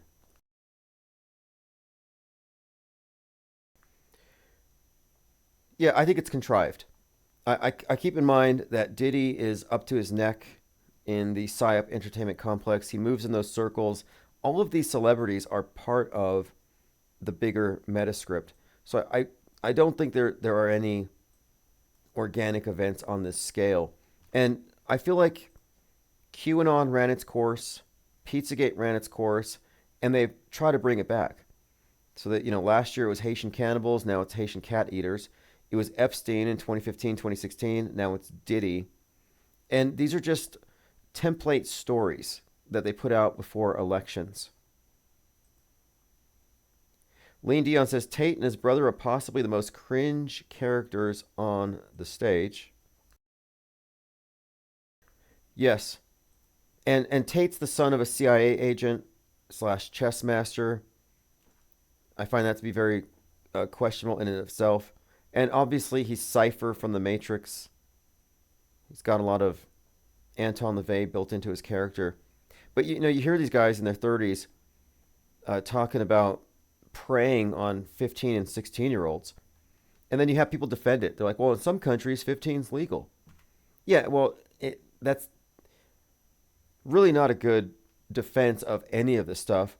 But that evades the point that you have to be 18 to do adult content at all. And then add on to it, this guy's teaching men how to prey on girls. Like, that's pretty sick. But then it goes along with a lot of the right-wing influencers who have been pushing for years now to lower the age of consent. I saw this with Matt Walsh. He pulls over and does one of his angry conservative car rants, and he's talking about the age of consent. I'm like, wait a minute, you're already married, you have kids. What's the big deal? And these are talking points that they're told to put out there. And the whole point of this one, the age of consent thing, is that supposedly, in their view, the age of consent is used to prevent women from serving their natural biological function as incubators, and it allows them to go out and get jobs and become part of the system, and it breaks down the nuclear family. So that's why Nick Fuentes is like, you got to find yourself. Nick Fuentes proudly said he's a groomer and he wants a 15-year-old. So here's the video I'm referencing. Creepy video of Matt Walsh debating the age of consent. And yeah, he was pretty mad about it. Minds, we have really two categories. There are non-consensual sex, which is bad, and then we have consensual sex, which we think is always good. That's what the culture says. That's what a lot of us have, most of us, it seems like that's the idea that we have. It's like, as long as they're consenting adults who choose to do this thing, then it must be okay. But the reality is that there's a lot of bad sex. There's a lot of immoral sex. There's a lot of disordered, gross, harmful sex that is nonetheless consensual. Pause it, and I want you to. Now he sounds mad. You hear his tone. He goes he goes really deep into this. I mean, he's on the side of the road here, ranting in his car, and I think it's just weird in itself. It's like, okay, you just spontaneously decided that you're going to pull over and start ranting about how the age of consent is artificially elevated in order to destroy the nuclear family. It sounds like a predator in a way. It just sounds creepy to me. It sounds creepy to a lot of people, but I just pointed out that this was not anomalous. This has been going around the right-wing ecosystem for a long time. They've all been doing it. You name a right-wing influencer, and they probably bash the age of consent. Matt Walsh advocates for the impregnation of girls as young as 16 because, quote, it's when they're at the most fertile. Like, that's kind of creepy in a way. I mean, I don't know what you all think about it. I just think it's like, what does he have to do with teenage girls? Like, why is he even talking about it? But I noticed this was a talking point. And again, this was very popular, and it was coming out from the MAGA traditionalist worldview. And it came on the tail end of a lot of this groomer panic. So I'm like, well, who are the groomers here? How much of these accusations are really just projections? Now, I might go check out the new Matt Walsh movie just to review it. Because Matt Walsh is a Poe. I don't think any of these individuals at this level are really anything more than actors at this point. I do think he's a Poe. Dirk says, they, the slave master. Oh, yes. This is pretty bad. Well, and one other point, you cannot underestimate the power of the worldview monopolists to change values, to change society. It's pretty incredible. You know, we were talking about this during our Discord conversation today about how 1984 used to be a nightmare scenario. But now total surveillance is just part of culture now. It's part of social media. Putting your thoughts, your images, everything out there, total transparency. And then the psyops of the last 3 decades have all been eroding privacy. After 9/11, now they get to check what's in your shoes and your underwear, and they get to scan beneath your clothes and palpate you at the airports with the TSA. After 2020, now the state has a compelling interest in knowing what's in your bloodstream. So it goes from, let's check beneath your clothes. Now we're checking beneath your skin. But now we're going into layer 3. What kind of mind viruses do you have? What's in your browser history? What kind of ideas do you have in your head? So you can see from 9/11 to 2020 to right now, this disease X agenda, it's taken us down this path of losing our privacy, our expectation of privacy, and making it seem that there's nothing more dangerous to society than the private individual. And they've often made the point that if only we had read what this shooter wrote on Discord, we could have stopped him. So they make this point as well with a number of these shooters, that it could have been prevented if we had access to their mind viruses. What was in their head? What memes were floating around? What websites have they been to? Dwayne Aubith said the right wingers are just as guilty as grooming the youth as the left wing. Yeah, it's kind of mutual. Thrustazar says never any females chiming in on the topic. Okay, there are two females that chime in on this topic: Laura Loomer and Candace Owens. Candace Owen talks about how women need to be having babies, they don't need to be going to college, they need to stay home, and she promotes that, yet she succeeded with the feminist ethos. She succeeded on her own. And then you have Laura Loomer, who's like, don't be a childless cat lady liberal, and she's like 30 something, childless, and she has a bunch of dogs, and she eats dog food. So what's worse, crazy childless cat lady or crazy childless dog chick who eats her dog's food?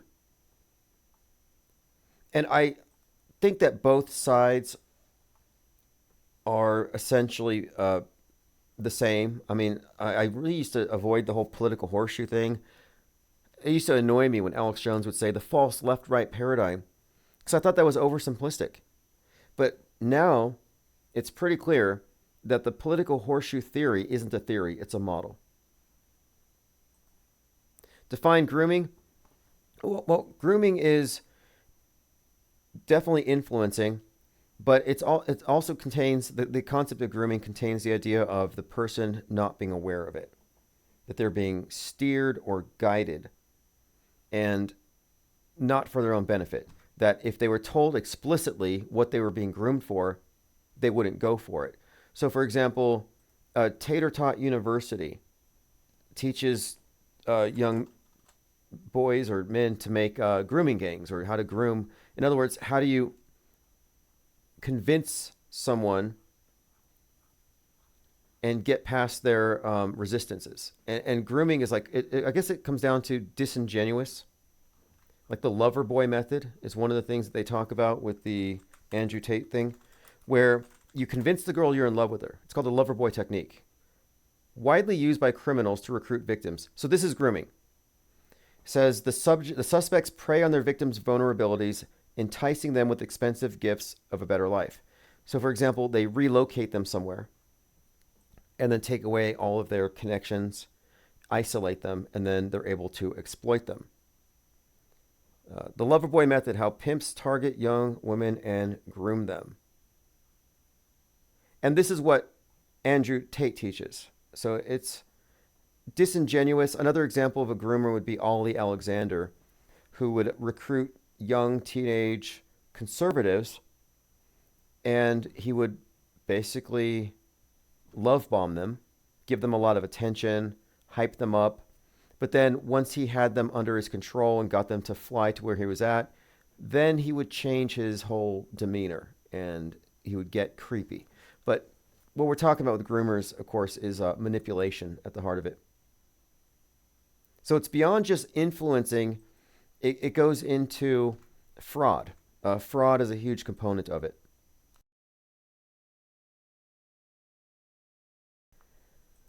Okay, moving on. Let me scroll through my Discord feed. Quite a lot. We were covering quite a lot today. We were talking about fictional universes, very important concept. Oh yeah, here's the other one I want to bring up. This is a very key concept, and I think I'm going to use it more in the future. Predictive programming proxies. I think we need to understand that, again, predictive programming is not the result of anything more than carefully planning future news events that are going to be faked by inundating us with the story in advance. It's like advertising. It's like propaganda by repetition. But in order to make this work, they have to present you with these scenarios repeatedly. And what we have found is that there are certain actors that will be portraying certain situations that you see later.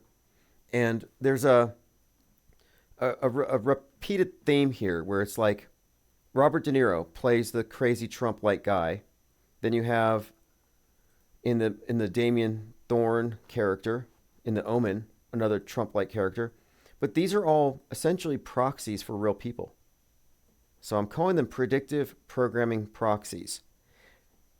Alec Baldwin, he played Trump on SNL, and I noticed there's some similarities there as well. If you remember, right after the Trump shooting on 7/13, he had a lot of his charges dropped. He got away with those 34 felonies or something.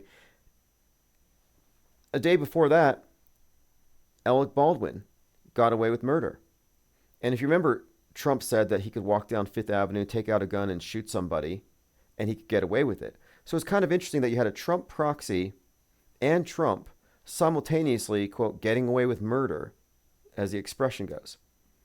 These are not coincidences. These are intentional alignments, but the idea that, again, in order to prepare you for this particular world stage character, they're going to present them to you in different forms in entertainment. And Trump has been portrayed with predictive programming proxies in the likes of Biff Tannen, which is one of the more well-known ones from the Back to the Future series. Trackdown, 1958. There's the Thomas Wolfe, Charlie Coker character. But if you just look at every instance of predictive programming involving Trump, those actors are predictive programming proxies. It's like body doubles. Jay Digg says, what's the deal with Stephen Baldwin? Seems like a QAnoner, but his daughter's married to Bieber. Stephen Baldwin has been uploading these very weird videos, and I can't make any sense of it. It seems like the Q movement is overly obsessed with celebrities and cryptic mumblings. So if you're not familiar with Stephen Baldwin, he uploads these videos that are, I guess they're cryptic. I don't know what to make of it. And a lot of the QAnoners are saying that he's hinting at things to come. I don't think it makes any sense. Why are all the Baldwins so weird? Haley's dad is spilling a lot in his social media account. Here it is. He's on real drugs, but be careful. He's signaling to the QAnoners. Yeah, here he is. This is an example. This is the type of stuff that noners are into. Before the storm. There is always a calm before the storm, but then so is there another calm after the storm. There's a calm and then a storm and then another calm. And in that latter calm is the preparation for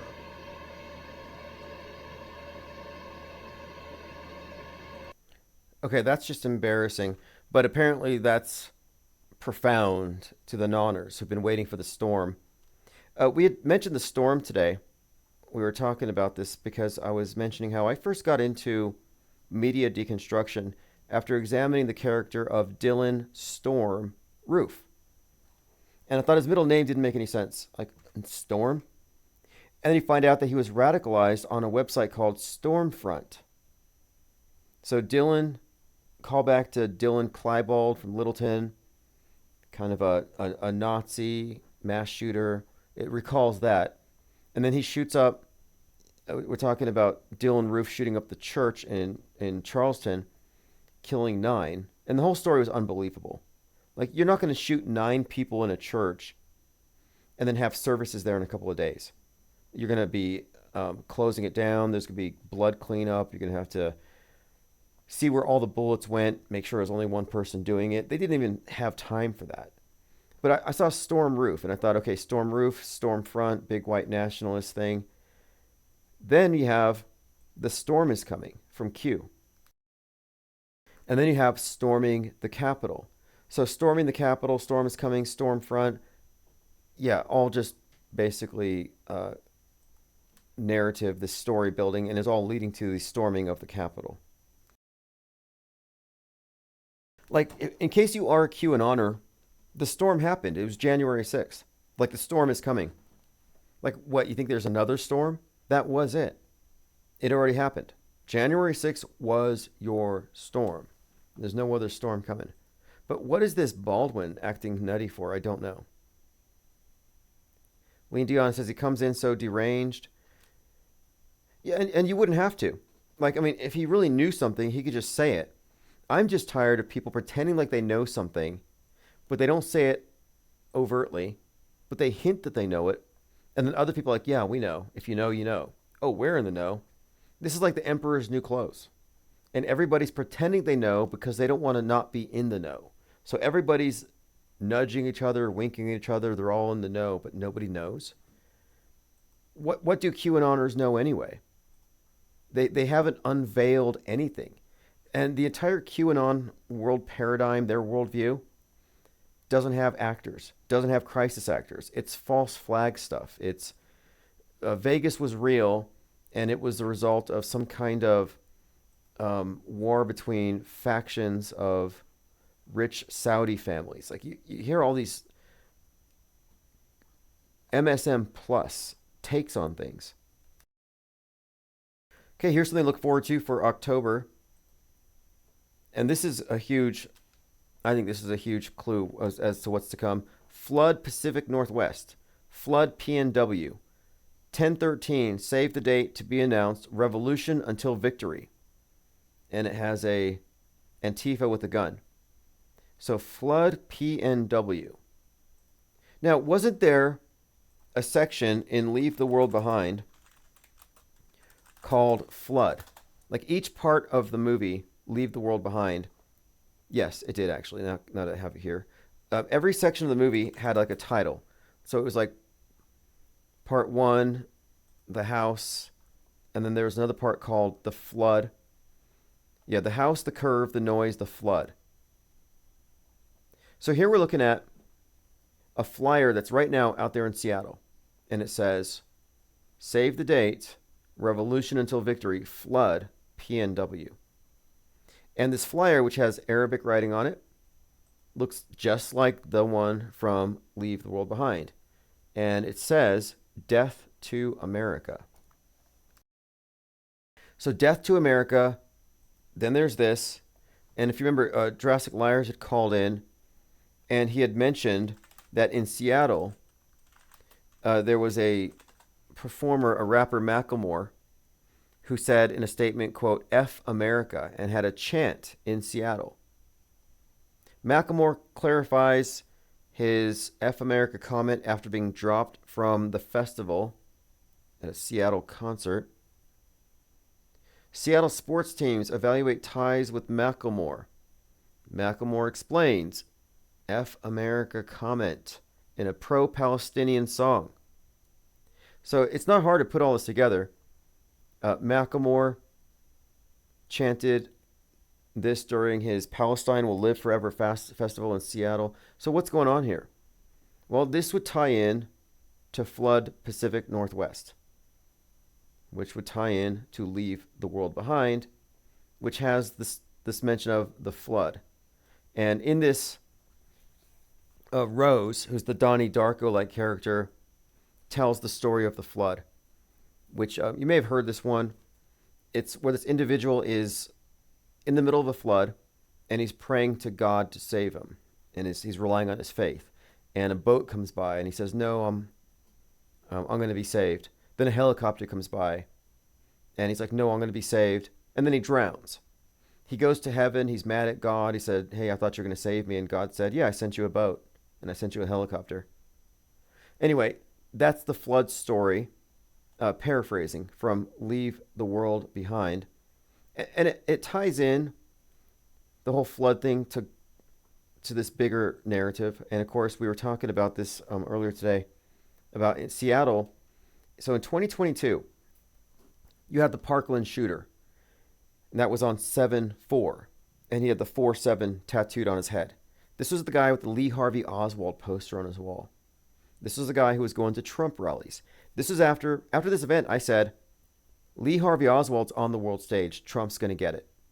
And I said this because the 47 on the side of his head, which was before Trump started putting the 47 on his hat, where the shooter was aiming. That was before that. Then you have, of course, the obvious Oswald connection by putting Oswald on the wall. and then he goes to Trump rallies. So at this point, I'm saying Lee Harvey Oswald's on the world stage. Parkland, Highland Park, Parkland hospitals where JFK went.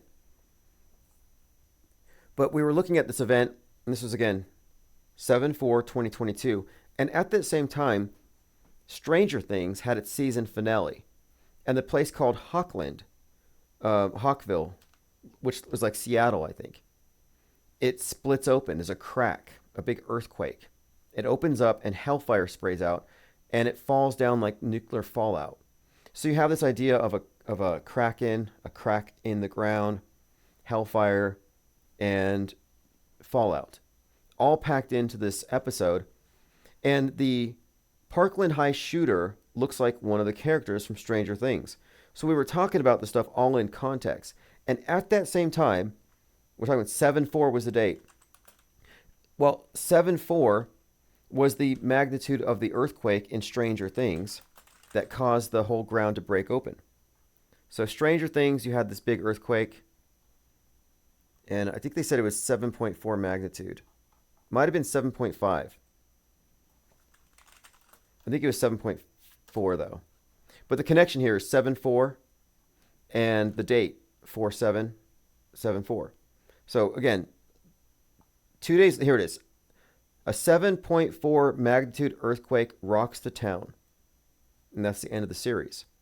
At this same time, there were simulations in Seattle for what would happen if a 7.4 earthquake hit Seattle. And they said it would create 42-foot waves. So there'd be a 42-foot tidal wave, according to the simulations. Look, tsunami waves as high as 42 feet could crash into Seattle within minutes of an earthquake on the Seattle fault. So now you have the Kraken mention, the crack in the ground, and it ties right in to Stranger Things, where it doesn't have a Kraken, it has a Demogorgon, which is like a Kraken, and it comes from Russia, and it enters through the Watergate. So tying this all together, Hunt for Red October, Demogorgon, Kraken, Beast from the Sea, fault line earthquake, 7/4, 42-foot waves, the Stranger Things connection to the simulation of a tidal wave hitting Seattle. Very well, perfectly aligned here, all of it. And I guess since we're on the topic, and in the simulation, it was 7.5 magnitude. In Stranger Things, it was 7/4. Very close. But what got me looking at all this stuff in 2022, well, it started in 2020, was the Seattle Kraken. And if you look at their symbolism, it's kind of obvious here that there's a built-in reference on their logo to the Space Needle. But I think the Kraken has some kind of reference to a EMP disaster. Let me bring up the trailer. So meet the Seattle Kraken. This came out July 23rd, 2020. And this trailer is 1 minute and 13 seconds, which had me looking at 11/3, which was Election Day. But the trailer for the new team, the Seattle Kraken, is quite literally Seattle getting hit by a nuke. There's an EMP.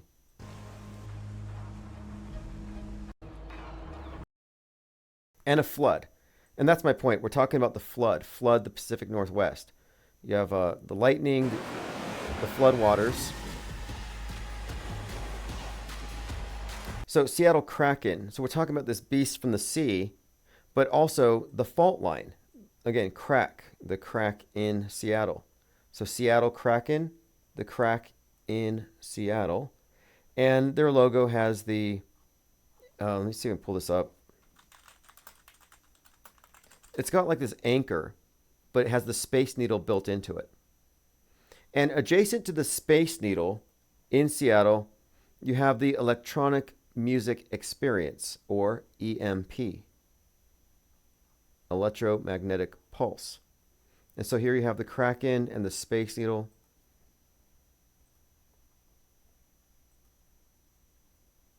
Elephant Tusk says, Tim, is there any occult significance to the name Helen, Hurricane? Yeah, there's got to be. There's got to be something to it. And Someone posted something. I had to double check this, though. Wasn't there another Hurricane Helen on September 26th? There was another one, but it was like 100 years ago or something. I'll see if I can find that. But anyway, there has to be significance to it. And we were looking at the satellite imagery, and it looked like Trump's head. I would say the HH, Hurricane Helen, has got to be something. The 8.8 thing, very big with Trump. 88 miles per hour, 1.21 gigawatts to travel through time. But the 8.8 thing has been pretty consistently attached to Trump and the 9/11 stuff for some time. Just talking here about the flood in Seattle. The flooding of the Pacific Northwest. And I've been looking at this for some time. There was a crime wave in Seattle necessitating the relocation of something like 3,000 Amazon employees. And I was thinking about this. Look, Amazon flees Seattle to avoid crime wave. Amazon will move 1,800 workers from downtown Seattle because of a crime wave. So I was looking at this thinking, there's got to be another meaning to this. Are they clearing the set for when they bring in a flood? When they bring in this 42-foot tidal wave? When they blow up something on the fault line? Like, is there something going on with this? And when I saw crime wave, I kind of thought there's got to be another meaning to it here. And I was thinking, well, maybe Crimea. Russia is already unable to use Crimea as a military staging ground, and Ukraine will destroy it as a supply line, they predict. But I saw this crime wave, and it immediately had me thinking of Russia and Hunt for Red October and some sea attack hitting the Pacific West Coast. And there have been many mentions of this thing called Poseidon. And this is also likely connected. Poseidon is one of 6 new Russian strategic weapons. One nuclear-armed Poseidon could decimate a coastal city. Decimating a coastal city and Poseidon. And I thought of this the other day because we were talking about the Calypso capsule and the stranded astronauts, and how in the Odyssey, Homer's Odyssey, Odysseus is stranded because Calypso won't let him go. But when he finally does escape Calypso and decides to go back to his wife and get his property back, when he's done being entertained by the nymph, I mean, Odysseus was living it up for like 7 years. I mean, he was a prisoner in a way, but she was feeding him grapes. But he gets away from her, and then he ends up on an island where he and his men are trapped by Cyclops. The Cyclops is the son of Poseidon. So they blind the Cyclops, and then the Cyclops invokes the curse of Poseidon on Odysseus and his crew. So I connected the Calypso capsule to the Odyssey, and then the Space Odyssey. So the Space Odyssey is also tied into this. But what happens after Calypso is Poseidon? So I'm wondering, well, maybe there's something going on here with these astronauts. I'm not sure what, but it seems like their troubles haven't started yet. And then you have this this whole story with the movie ISS, which came out on 1/19, where it has 2023 science fiction film where Russia and America are fighting over control of the space station. So there's that. America, while the whole world gets nuked. Terrible movie, by the way. Critical response. Yeah, I'm not surprised. It was terrible. I think it was actually awful and gross. But they had to put it out there, and the fact they released it on 1/19, highly significant.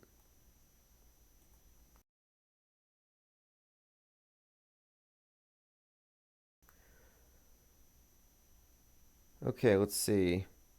Tom103 says the American Film Institute ranked Butch Cassidy and the Sundance Kid as the 73rd greatest film on the 100 greatest movies. So we have Butch You talking about Butch on the ISS right now? The two stranded astronauts.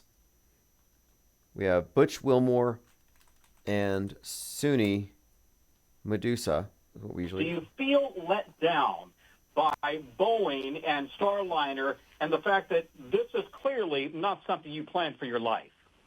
Let down? Absolutely not. Never entered my mind. I don't think Sonny's either until you. Wow. Okay, I'm looking at their wardrobes. So I was watching the behind the scenes Mentioned it. It's on Inception, and they do things with their clothes. Like these clothes are designed not to give away the fact that they're dangling or however they're doing it. It's not always easy to tell, and you can't always assume that these astronauts are in the same room. Medusa was likely chosen for the role because she's basically a desiccated, and you can't tell if she's upside down or not. But this guy, he's got the forehead vein. Look at his round cheeks. Okay, you have to keep in mind that this guy's cheeks are sunken in. He's got well-defined cheekbones and a smooth forehead and pale, freckled skin. Not this tomato swollen look. Like this look. This is not how he looks. This is only for what happens after he flips himself over, which suggests that he was vertical before and now he's upside down. Anyway, people can believe what they want to believe. I think it's embarrassing that people are convinced by this stuff. And I've been wondering for weeks now about Tom Cruise when he goes to space. What are they going to do with his hair? Are they going to Medusa his hair? How is he going to pull that off? And then another part of it too, this is just how meta things get. On the ISS, they're adding a movie studio so Tom Cruise can film his movie. So he's going to make a movie on the ISS, in a movie studio on the ISS, which is itself the set of a movie. So it's a movie set on a movie set that's pretending not to be a movie set. And the movie set on the movie set that's pretending not to be one is going to produce movies that look realer than the thing that's not really a movie set. So the fake stuff they produce in the movie set is going to look realer than the real stuff on the ISS. And this is a problem, and it's going to give people cognitive dissonance headaches. Because Netflix special effects on everything on Netflix, every Netflix sci-fi movie looks realer than the ISS. And that shouldn't be. That's why I call it a jalopy. That's why it's a problem. The space station special effects are so outdated that it's embarrassing, but it's also an indication here that I think that they're going to have to bring it down. They can't advance it fast enough. And every year that passes by, the ISS looks sillier and sillier. I'm sure this was cool back in the day. Why, look, their hair's sticking up. They're floating in space. I think I remember as a kid looking at this, thinking it was amazing. But I outgrew that. It was about the time I stopped believing in Santa Claus.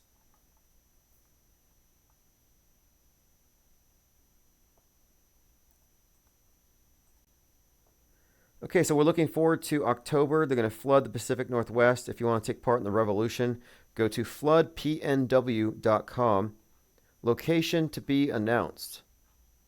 So we don't yet know exactly where it's going to happen, but there's going to be some kind of event, some kind of a flood.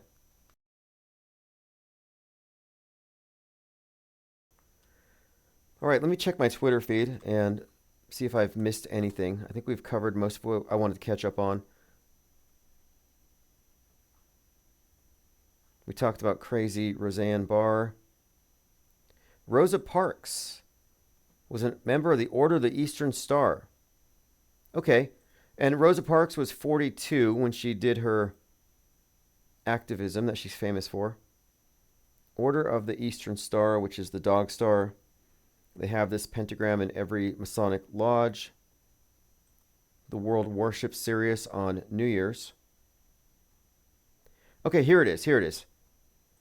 Hurricane Helen was the most intense tropical cyclone of the 1958 hurricane season. It attained Category 4 intensity on September 26th.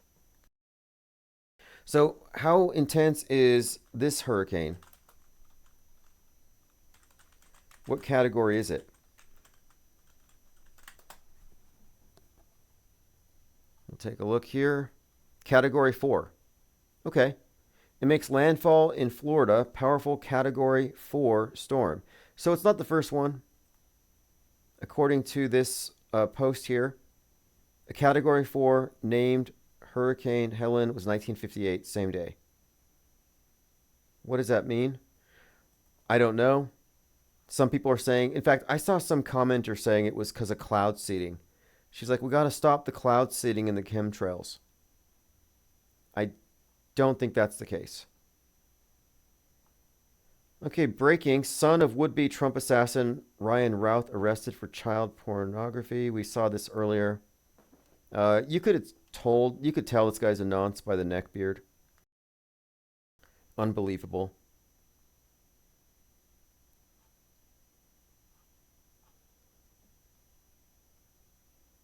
Okay, we'll follow up. There's just so much happening in the world right now. Did Israel just nuke Lebanon? No, that was some type of a bomb. Very, very dramatic. Could be AI. You know, if I see something and it's popular on X and it looks real, I still have to wonder if it's a video game, if it's a clip. Like, you can't trust anything at face value at all. Paradoxy Moronic says, in the movie Oblivion, Tom Cruise dies in space at the end. Oh, that's really nice.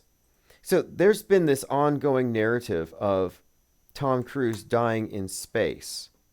And I've said that he is Major Tom, ground control to Major Tom from Space Oddity. I think that's quite literally Tom Cruise.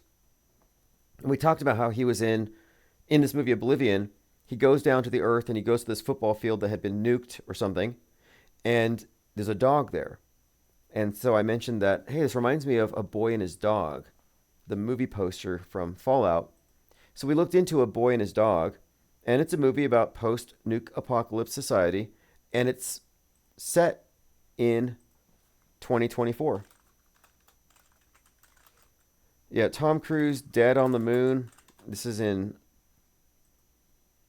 South Park. There you have it, Tom Cruise dead on the moon.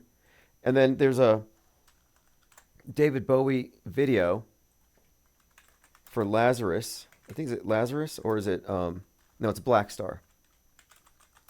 So in the David Bowie Black Star video, you have Major Tom dead on the moon.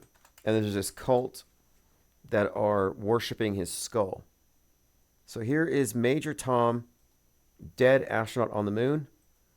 Here is Tom Cruise, dead on the moon. And then in Top Gun, the very first flight he takes, he goes Mach 10. And the whole thing is, the whole movie, Top Gun 2, it's just replete with sun god and resurrection symbolism. It's got Christ symbolism, Phoenix stuff. It's very redundant in that respect.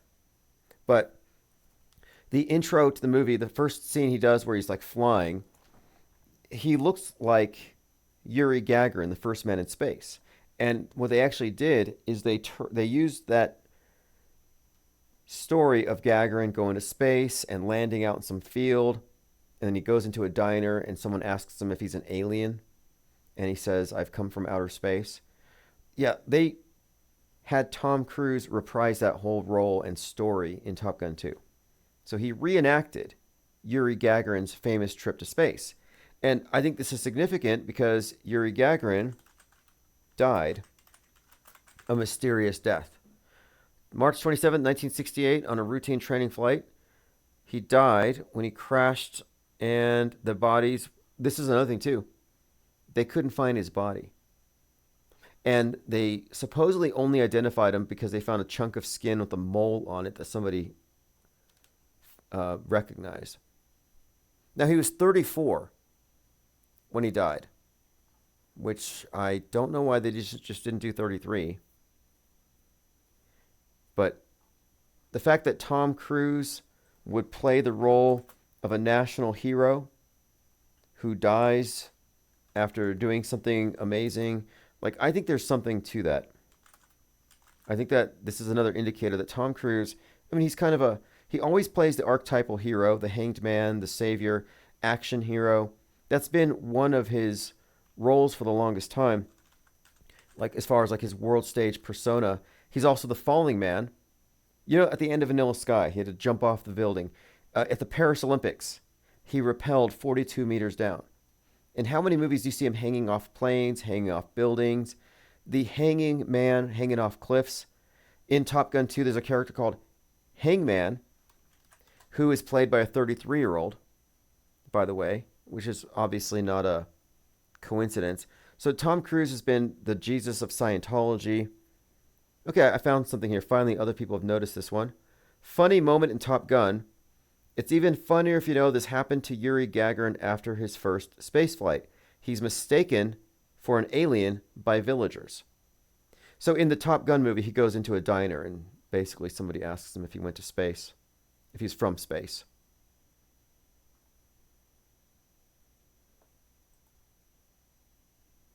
But no, I didn't know he died at the end of Oblivion. A couple of the points here.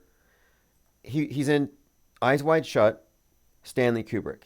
So Stanley Kubrick, you may know him. He directed 9/11. He directed 2020, the JFK assassination. There's a number of things that I suspect he's a part of. I think Stanley Kubrick directed the assassination of JFK. Again, Kubrick shot JFK. It wasn't Lee Harvey Oswald. But the fact that Cruise is working with, or was working with Kubrick is a big deal for a few reasons. One of them being Stanley Kubrick's daughter is a Scientologist. And you may think Scientology is just a cult or it's, you know, laughable or whatever, but truly it's a space religion and it's no different than NASAtology. So Vivian Kubrick is a Scientologist. Vivian's devotion to Scientology, her decision to move to LA. She's friends with Alex Jones, by the way. Very interesting character here. But again, the connection. The connection is the Scientology space religion, Tom Cruise going to space, and his connection with the main space faker, Stanley Kubrick. Very interesting connections here.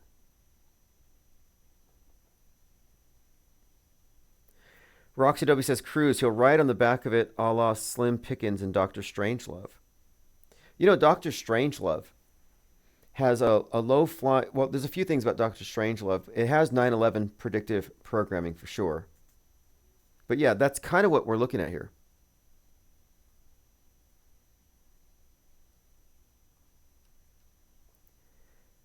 I went through the collection of breakdowns by Chartword does on Stanley Kubrick's connection to 9/11 predictive programming wise. And in this, he goes back 2001 Space Odyssey, replete with 9/11 foreshadowing. But listen to this. The plot of Kubrick's comedy masterpiece Dr. Strangelove revolves around a jet plane on a rogue, low-level attack mission. General Buck Turgison says, if the pilot's good, I mean, if he's really sharp, he can barrel that baby in so low, it's a sight, a big plane. Flight 70, and it says here, so he's describing this low-flying plane. Flight 77 was at treetop height before it hit the Pentagon. Again, Flight 77 was flying for 77 minutes, and it hit the 77-foot-high Pentagon. Building 7 burned for 7 hours and fell into its footprint in 7 seconds. 7 times 7 times 7, 343. And if you look into the 343 firemen who died on 9/11, it's interesting because it's mirrored by 343 who died after 9/11 because of 9/11 lung, 9/11 sickness, which is also a hoax, by the way. Not surprisingly, Dr. Strangelove, you find more 9/11 stuff. Chartwood went deep into this. Twin pillar symbolism, 9/11 stuff. And now this is interesting. Near the end of the movie, the generals of the war room are trying to recall code for the bomber. And it's a variant of peace on earth and purity of essence. So you have peace on earth. This is in Dr. Strangelove on a piece of paper. After the 1993 bombing at the World Trade Center, they put a peace on earth sculpture there. I see. During holiday seasons, they put this sculpture up at the WTC. This is from chartword.com. He says Kubrick's heavy involvement in productions such as 9/11 was essential because events like September 11th and the JFK assassination were not real attacks that occurred spontaneously. These were made-for-TV productions that were crafted and planned with the same level of detail and symbolism he put into his film projects. One of the most remarkable aspects of the 9/11 hoax was the fact that the television networks played footage of the towers collapsing repeatedly for an entire week. As Diane Sawyer said during a broadcast, all we can do is relive the horror each time we see it. Another remarkable aspect of the 9/11 staged event is the way it, quote, looked like something out of a movie. How many times have we heard this? During a PSYOP, it's always just like the movies. Prior to September 11th, Hollywood released a flood of disaster films, Godzilla, Armageddon, Deep Impact, Independence Day, that showed elaborate special effects with iconic buildings being destroyed. 2001 contained breaking special effects. This is a reference to 2001 Space Odyssey. Groundbreaking special effects designed by Kubrick to give viewers, quote, a dazzling mix of imagination and science. Kubrick won an Oscar for visual effects. This is from Chartword's website. He goes on to say, 2001 A Space Odyssey, The Shining, and Doctor Strangelove all contain clear visual references to 9/11.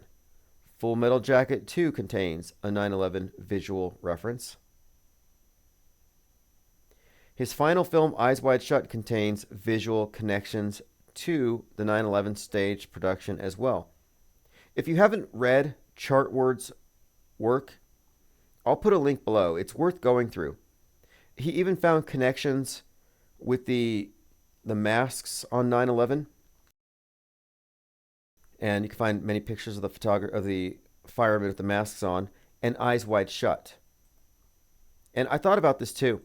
When you're wearing a mask, you can only see your eyes, your mouth is covered. And so you have there's this notion that you're a passive receptacle, that you can't speak out. You're censored, so you can only take in, like Clockwork Orange, where the eyes pried open. But this is also foreshadowing for 2020.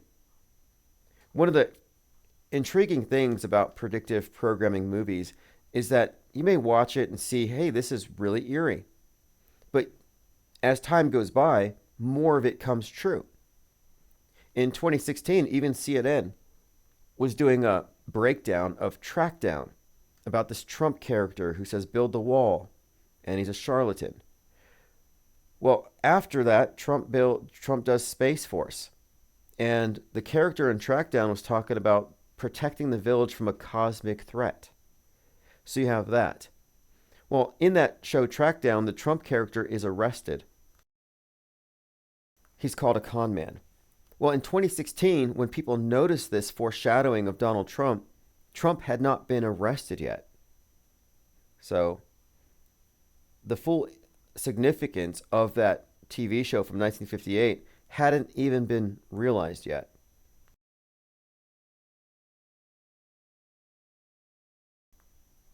Okay, there's quite a lot more on this. I'm just kind of perusing it, but we'll get back to this. I'll probably talk about this Chartword stuff on Saturday at AutoHoaxCon, because it's one of the best breakdowns that I've seen of the fact that 9/11 was a movie superimposed over reality.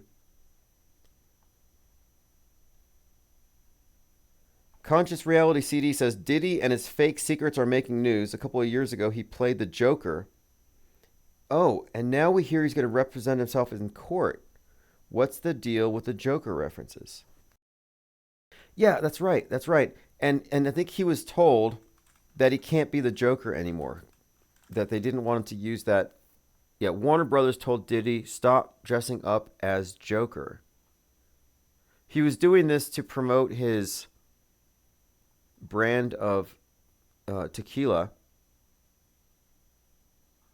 That's interesting. And it can't be insignificant. All the Joker stuff. So Joker 1, the Joker 2 coming out now. We've already discussed this at length. And then the connection between the shooters.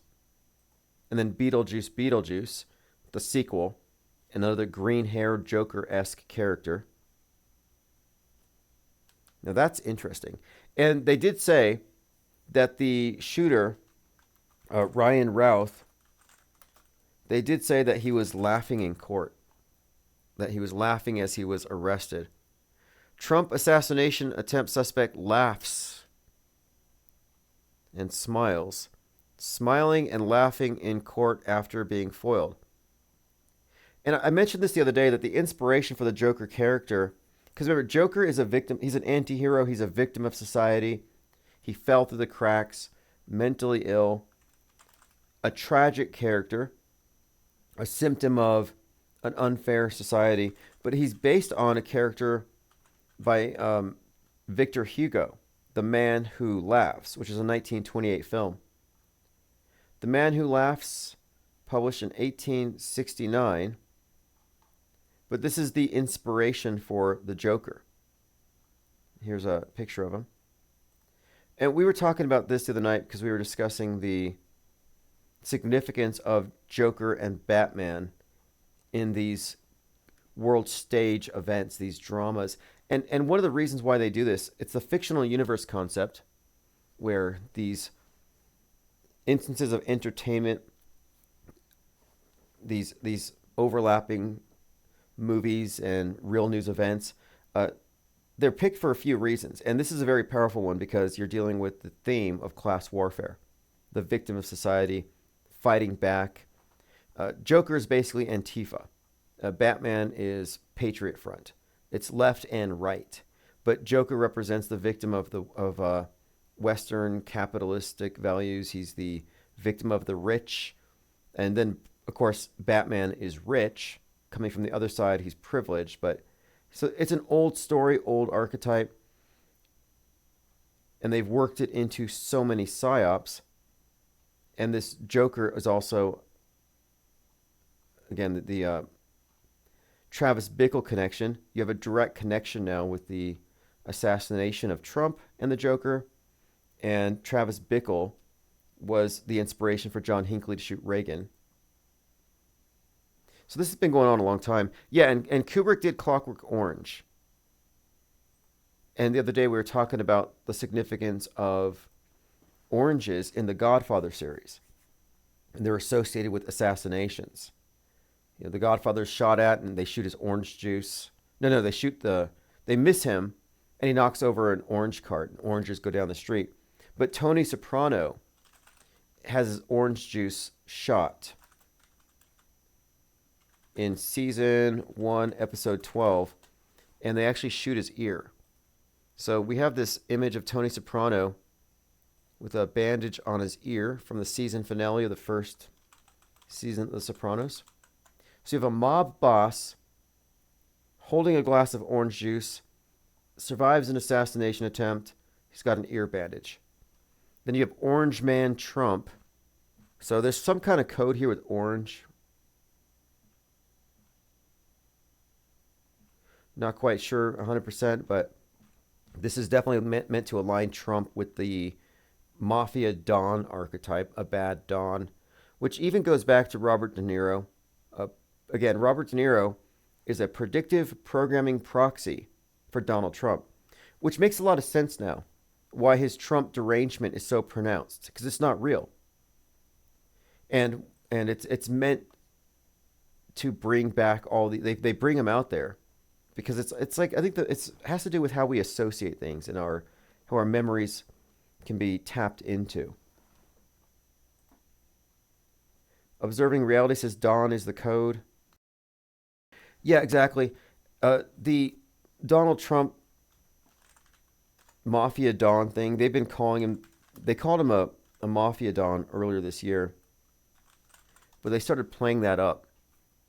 Donald Trump mob boss then and now. Mafia Don, Donald Trump's 40 years of mob ties. Donald Trump's Mafia code confirmed by secret recording. Just what were Donald Trump's ties to the mob? Mafia Don and the Donald.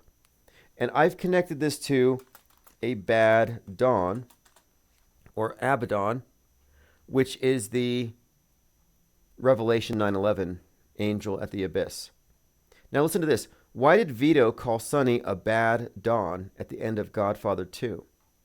So they've even used that, a bad Don. I searched a bad Don, and it brought up all these Godfather connections. Big Bad Don, Ballad of Donald Trump. But again, put it together, Abaddon, a place of destruction, an underworld of lost souls, hell. Greek equivalent of Apollyon, the angel of the abyss.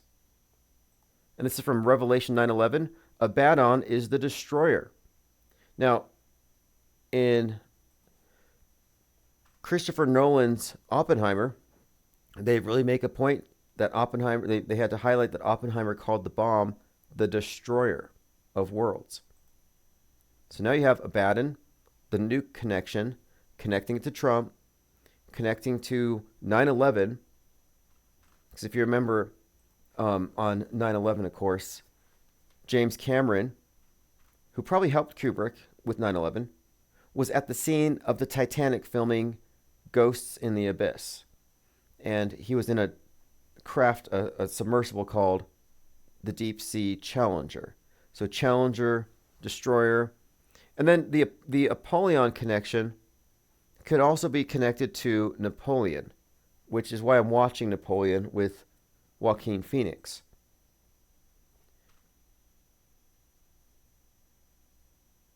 So we've been looking through these different connections, and then I remember when Robert De Niro was outside the courthouse, he said that Trump is a destroyer.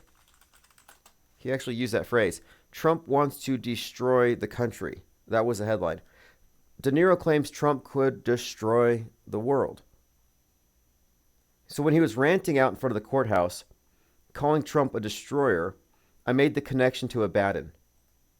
And then I was like, wait, Robert De Niro was in the Joker. And then we found out, then we kind of connected the machete. We started finding all kinds of predictive programming for the Trump head wound because of Robert De Niro going out and drawing attention to it. And this is before Trump was shot. A. Garcia says, just got here. Did you see the new Little Moon asteroid? It's 33 feet wide. Oh, come on. Yeah, I've been waiting for that. They said, okay, the mini moon. From late September until late November, a mini moon called 2024 PT5 will be orbiting our planet.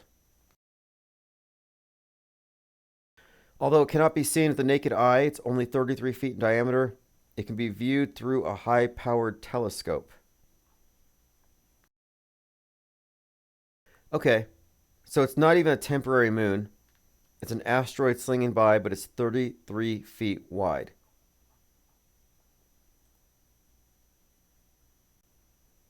Copaesthetic says, the new Trump movie Apprentice portrays Trump as a mafioso type. Interesting.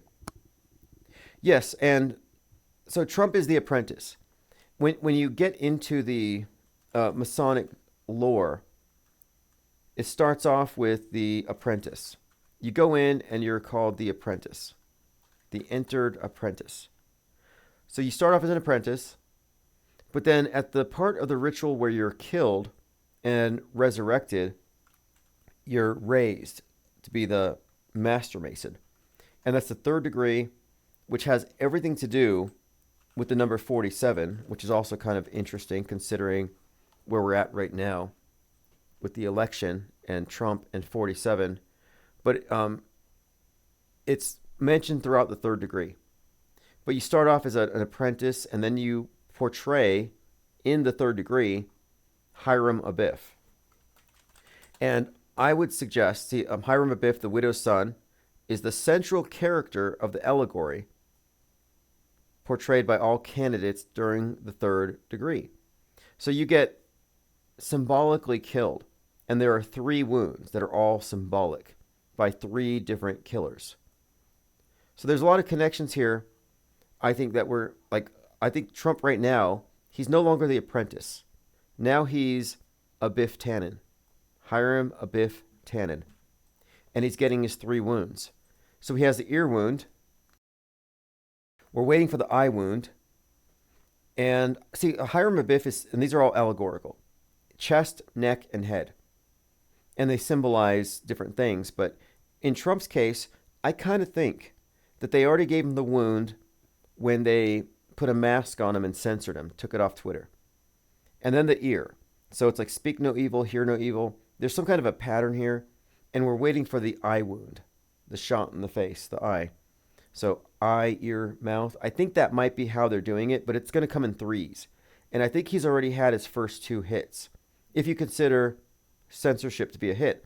And I say that because when you go into the symbolism of the 3 wounds, it has some kind of meaning to the, let me see if I can find, there are different interpretations of it, but these are symbolic wounds. And so what does it mean when he's shot in the ear?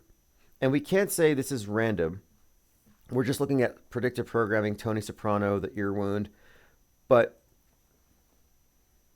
I don't think we can say it's a random they shot him in the ear because of also the connection between the bullet whizzing by his ear photographed by the same guy that photographed George Bush as the Secret Service whispered in his ear that 9/11 was happening outside. So there's a significance to the ear and secrecy. I have a few ideas about what it might mean, but yeah, I think that Trump is being taken out in a very Masonic, ritualistic way. Observing Reality says you need specialized equipment to see it, but they hype it up like it's a big thing. Yeah, we'll just have to trust them. Okay, here's a trailer for The Apprentice. A young Donald Trump eager to make his name. Let's play this.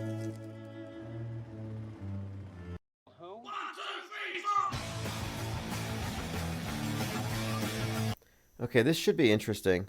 I'll take a look at this. But the Mafia Don connection is one of the things we've been talking about here.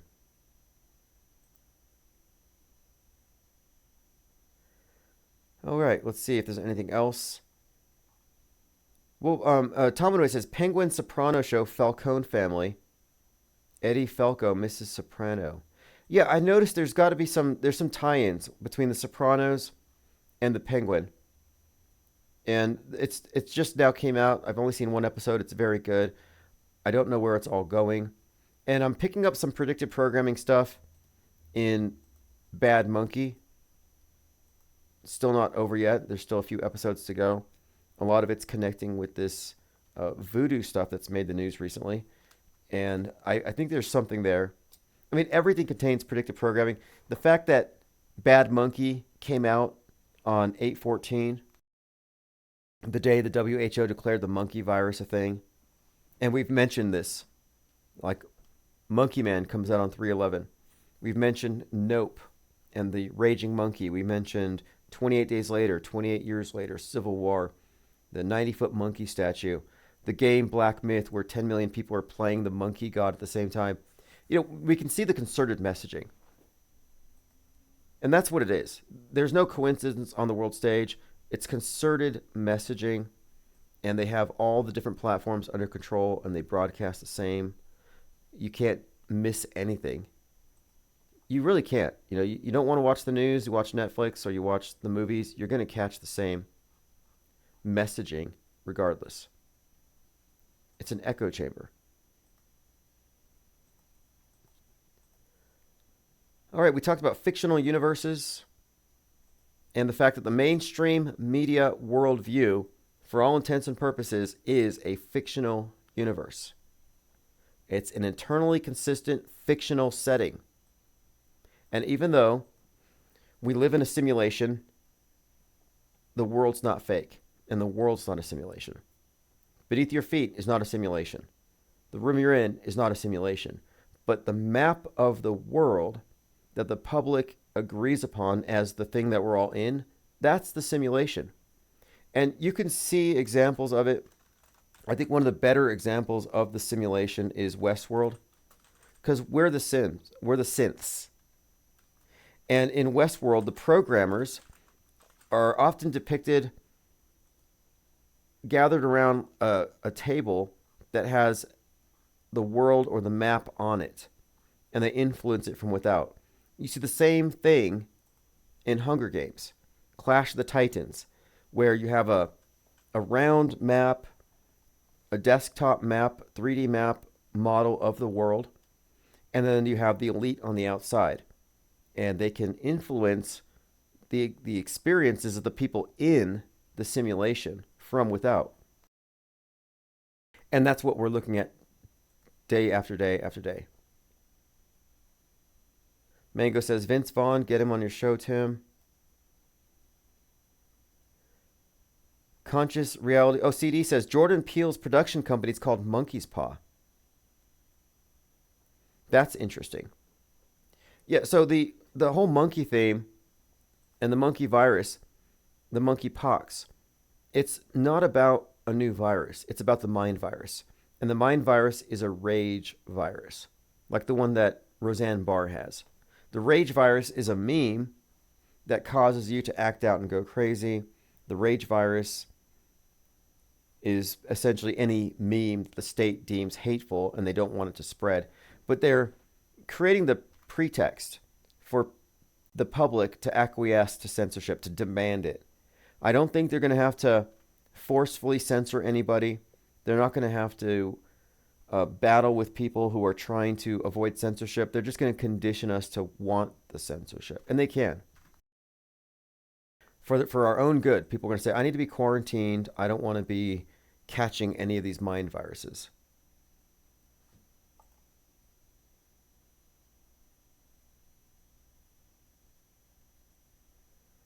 Tomanoid says, the new movie The Substance has a lot of shining visual references. You know, there's a documentary on The Shining called Room 237 where a lot of people do a very deep breakdown of this movie, and they point to this as evidence that he has a role, that Kubrick had a role in faking Apollo 11. And they make a very strong case.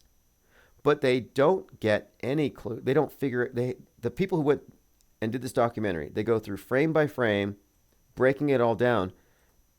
They didn't see any of the 9/11 stuff.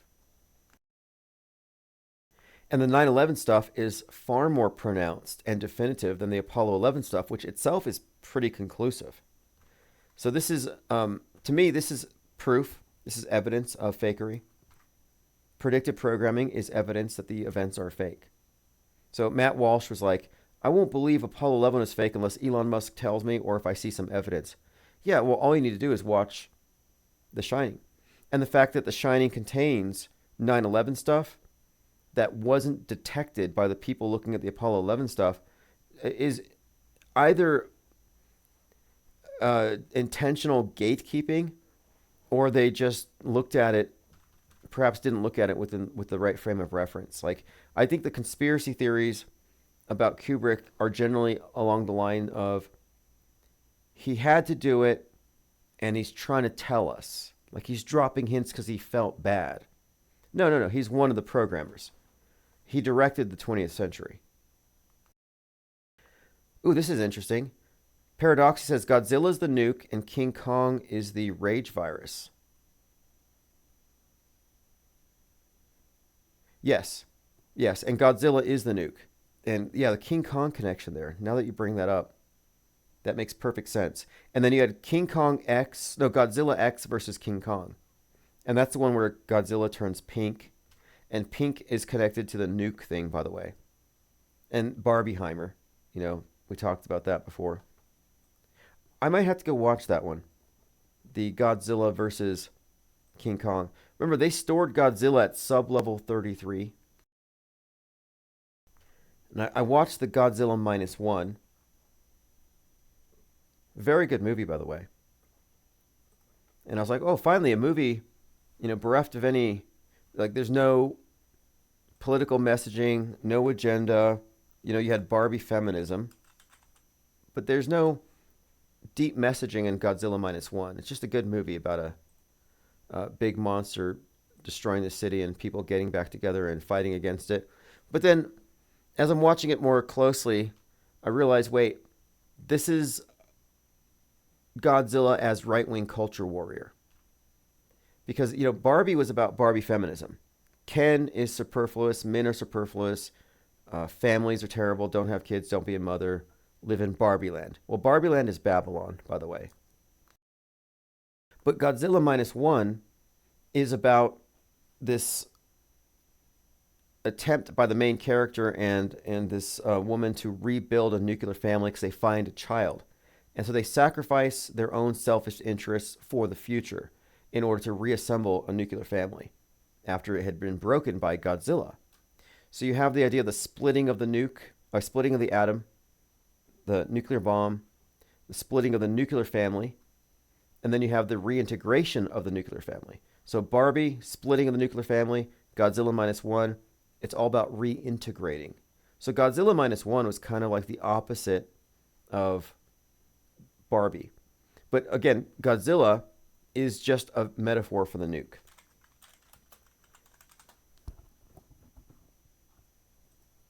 The film and character has been branded as an imitation of God. Yeah, this is it. He's considered a filmographic metaphor for the United States and an allegory of nuclear weapons in general.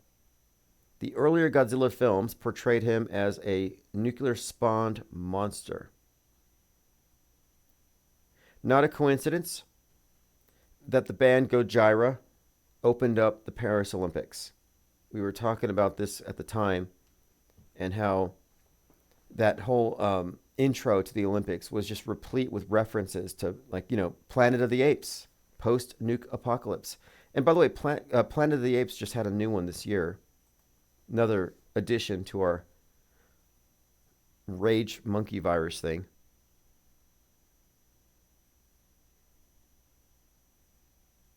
And, when we're talking about The Shining, one more thing. Dr. Sleep. Dr. Sleep by Stephen King.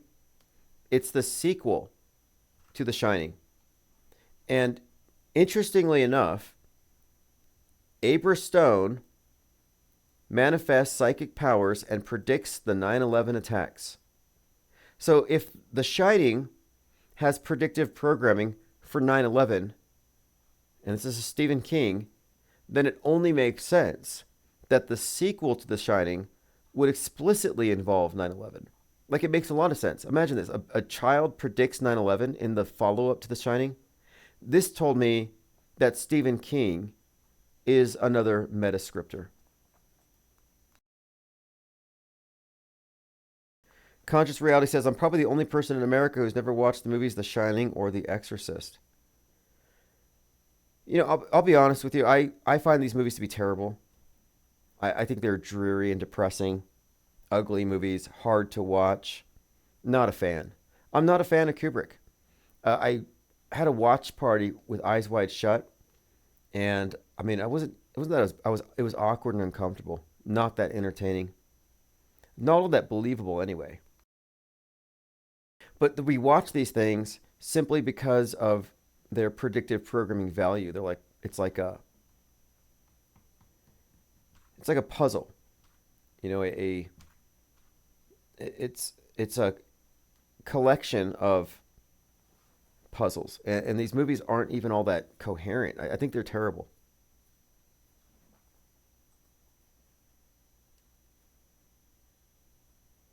And Mango says the movies were better then than now. I kind of disagree. And I disagree because I'm always watching newer movies, and I just think that everything has improved. I look back, and I don't look back at older movies with rose-tinted glasses. I think they're unbearable, but that there wasn't a lot of competition or options, and I think filmmakers could be more self-indulgent with whatever they put out. But these days, with the attention economy and so much competition, they have to try harder.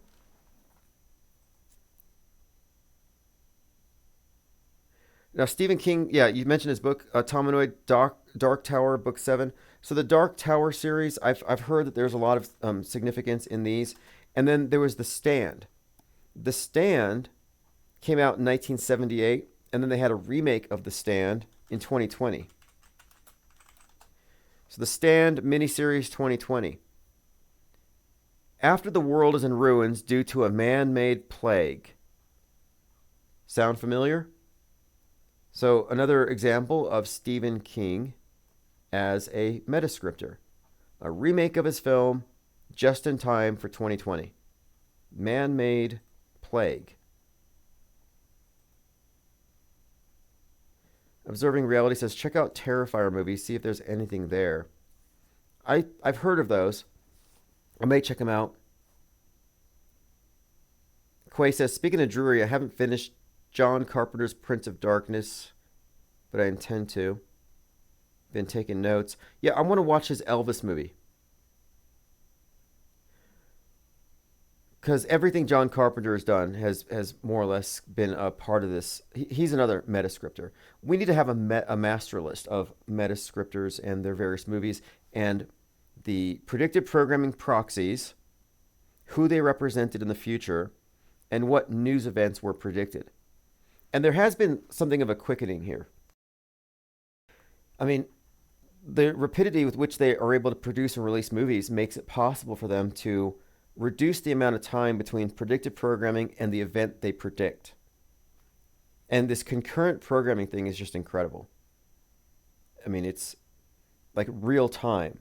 Like some major event happens in the world, look at what's in the movies. And likely it precedes it, or it's at the same time. The 7/13, 2024 fake shooting of Trump was just such a great example of the convergence of the movie screen and the real world. And my article, the top 11 favorite predictive programming examples for Trump getting shot, we have recent examples. These are all recent. But Captain America, President getting shot at. The Boys, Season 4, Episode 8, Assassination Run. They had to change it. We had The Atlantic, multiple predictions. And how specific is this? Anyone saying that there's no such thing as predictive programming is in denial of reality, and they don't know what media is. And their preconceptions are blocking them from recognizing what it really is as well. And I'm specifically referencing Mike Rothschild. The guy's got his head in the sand. Again, look how specific this is. The clipping on the top of Donald Trump's ear directly referenced in The Atlantic before it happened. Well, these aren't coincidences. 360 Pick said, never watched a Kubrick film from start to finish. Nice visuals, but hard to watch. Well, Full Metal Jacket was somewhat entertaining. I don't know if I'd still like it today. But there are references in that to the JFK assassination, and the character Joker is JFK. And he's got the target on the side of his head. And that's why, back when the shooter Robert Crimo shot up the 4th of July parade, and I saw the 47 tattooed on his head, I said, you know, this has got to be foreshadowing Trump. And that's when Trump had the 45 on his head and before he made it the 47. But at that point, I remember, okay, and this is another Joker connection. We've been talking about the Joker being connected with the shooting of Trump, with assassinations, Travis Bickle, a.k.a. the Joker. Well, Joker in Full Metal Jacket was the war photographer based on JFK. And when I was looking at this, the helmet has a target on it. And I said, you know what? The 45 on the side of Trump's hat is a detail from Stanley Kubrick. That's where he's going to get the headshot. So here you're looking at the helmet from Full Metal Jacket with the target on the side, but it gets deeper because this is Joker. So we already have the Joker connections to all the shooting. This character is called Joker. But now this is where it gets interesting because the actor is Matthew Modine. So Matthew Modine, Joker. And just a moment ago, I brought up how in the predictive programming, you have The Boys Season 4, Episode 8, Assassination Run. Character is the Homelander. Homelander is based on Trump. And there you have him with his bloody face. So they changed the title of 4-8. And there's that number, 4-8, like 8-4, Assassination Run. So if you go to Stranger Things, Season 4, Episode 8, Season Finale, Joker, as in Matthew Modine, gets shot by an AK-47. So again, Joker, JFK, 4-8, another fascinating connection. Episode 4, Season 8, actor Matthew Modine, and he gets executed, and I think it's AK-47s. Yeah, here we go. Soldiers with AK-47s, and I'm just suggesting here that this 4-8 thing is worth noting. Stranger Things 4-8, The Boys 4-8, both have this reference to the Trump assassination thing. And again, the Matthew Modine connection. And this again shows you how the actors are what you would consider to be predictive programming proxies. So as Joker, yeah, he's representing JFK, Matthew Modine, but he's also representing Trump. This Matthew Modine represents Trump in Stranger Things as well, in this sense, and the 4-8 connection is just reiterates it.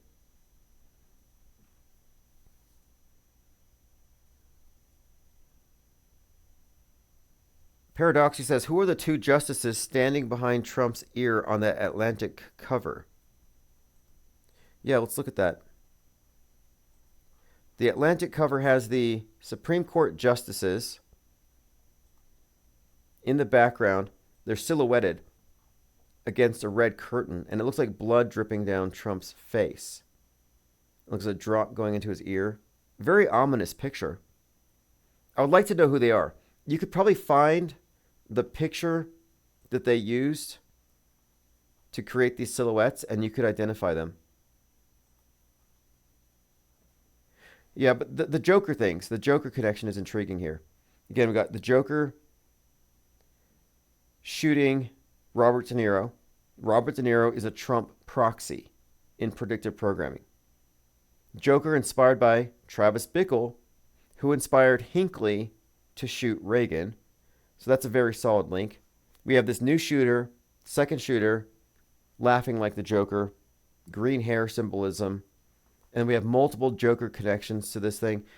Anyway, it's all really intriguing. We have to mind map it out, this Joker stuff, and I don't think it's disconnected, but again, I'm looking at Stanley Kubrick's work in particular and Full Metal Jacket and how this is a clue.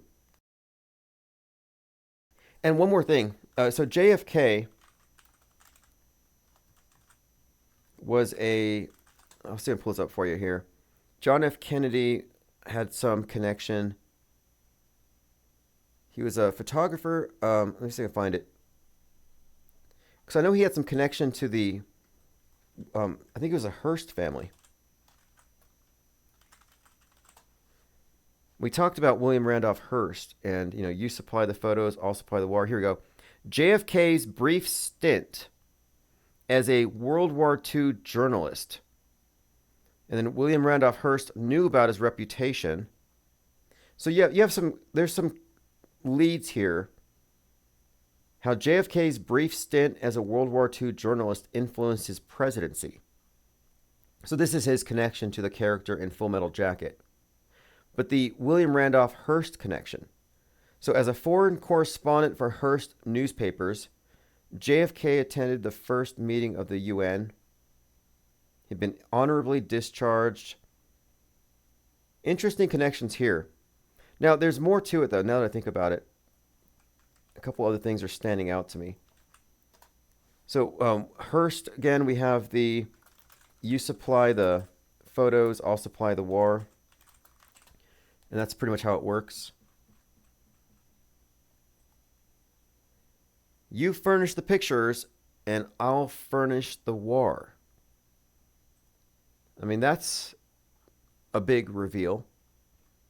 I'll furnish the war. And there was something else about this that really stood out to me a moment ago. And I think it's the... Oh, yeah, that's right. In Vanilla Sky, Tom Cruise plays a publisher for a company called Rise, but they make a reference to him. They kind of like make a reference. They compare him to Citizen Kane. So Citizen Kane is based on Hearst. So I don't know. Rabbit trails. There's so many trails to go down. I'll go down this one and see what I find. Conscious Reality says the two justices equals Twin Towers.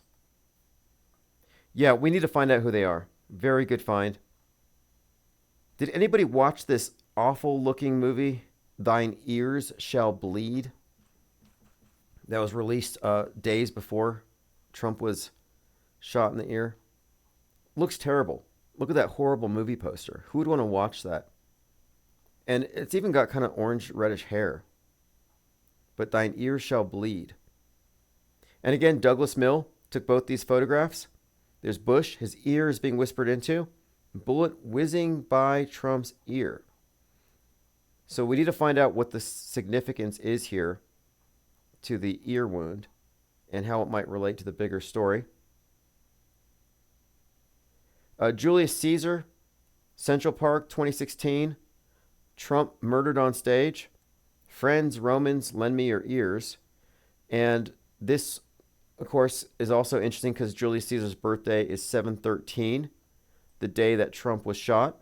7/13, Harrison Ford's birthday.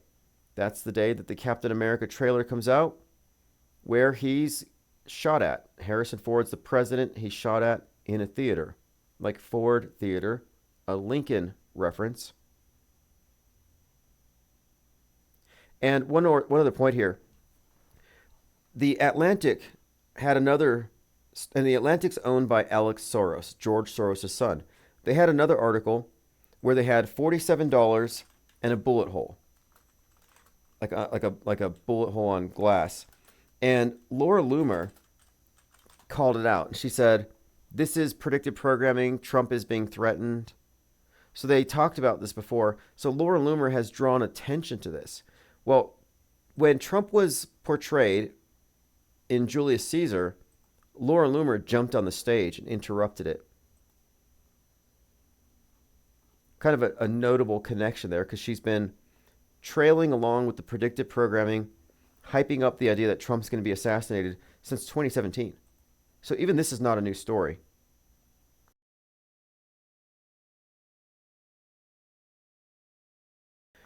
All right, Mango, thank you for joining. He says I need to put the phone down and drift off. Yeah, it's been a long day. We're hitting hour 3 here. So I'm going to go ahead and terminate this. This is Fepe Akbar. Appreciate all the comments. I think we're about caught up. We're going to continue this tomorrow. And then Saturday is going to be a big day as far as AutoHoaxCon, Zoom conference. And if you can't make it, I wouldn't worry about it. You're going to be able to see it on the replay. We're going to have a polished final version of it. This is Allergic to Bullshit featuring Lean Dion. Keep it real, that's a profession. Like the whole world is pretending. Found the truth around the penguin. Get a gang on with a blessing. All the other gang are stressing. IPS on a nesting. Only real ones gonna get this. Fake ones only accept this. They can miss some message. Timbuktu got bodies, yeah. Find them in our wreckage. Auto host a message. Squad are represented. Killing you with knowledge, yeah. The uppers getting dirty. Oh, you're so affected, cause we're so effective. Let go of your worries, yeah, the whole thing is a setup. We got it and we get it, offering refreshment. Level up your consciousness, honestly the essence. This wave is uncontainable, facts are undebatable. You lanes are unrelatable. Give a fuck about saving you.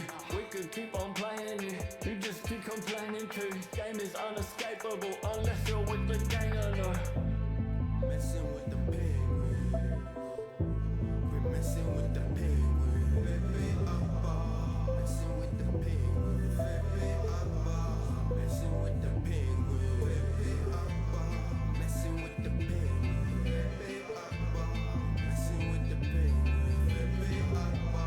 Messing with the penguin. Fucking with the penguins.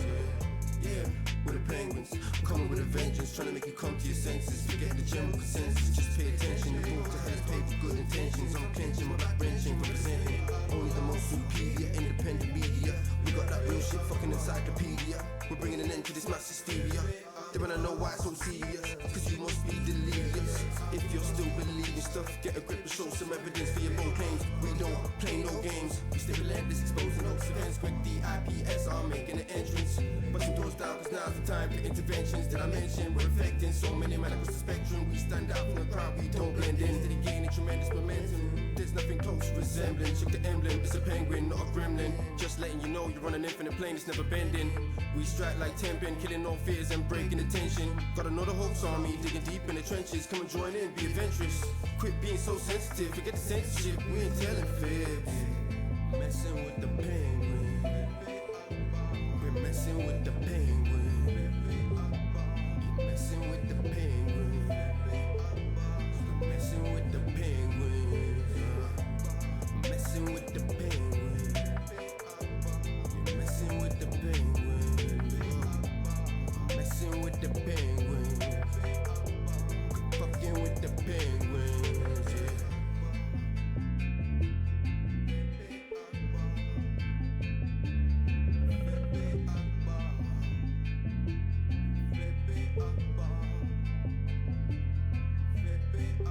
One of the things that I like to analyze with all these events is, yeah, you can analyze what you don't see, the actual victims. You don't see any evidence of real mass casualty, the victims, the crisis actors. You never see tears. I haven't seen a single tear yet. Nobody cried, nobody died at any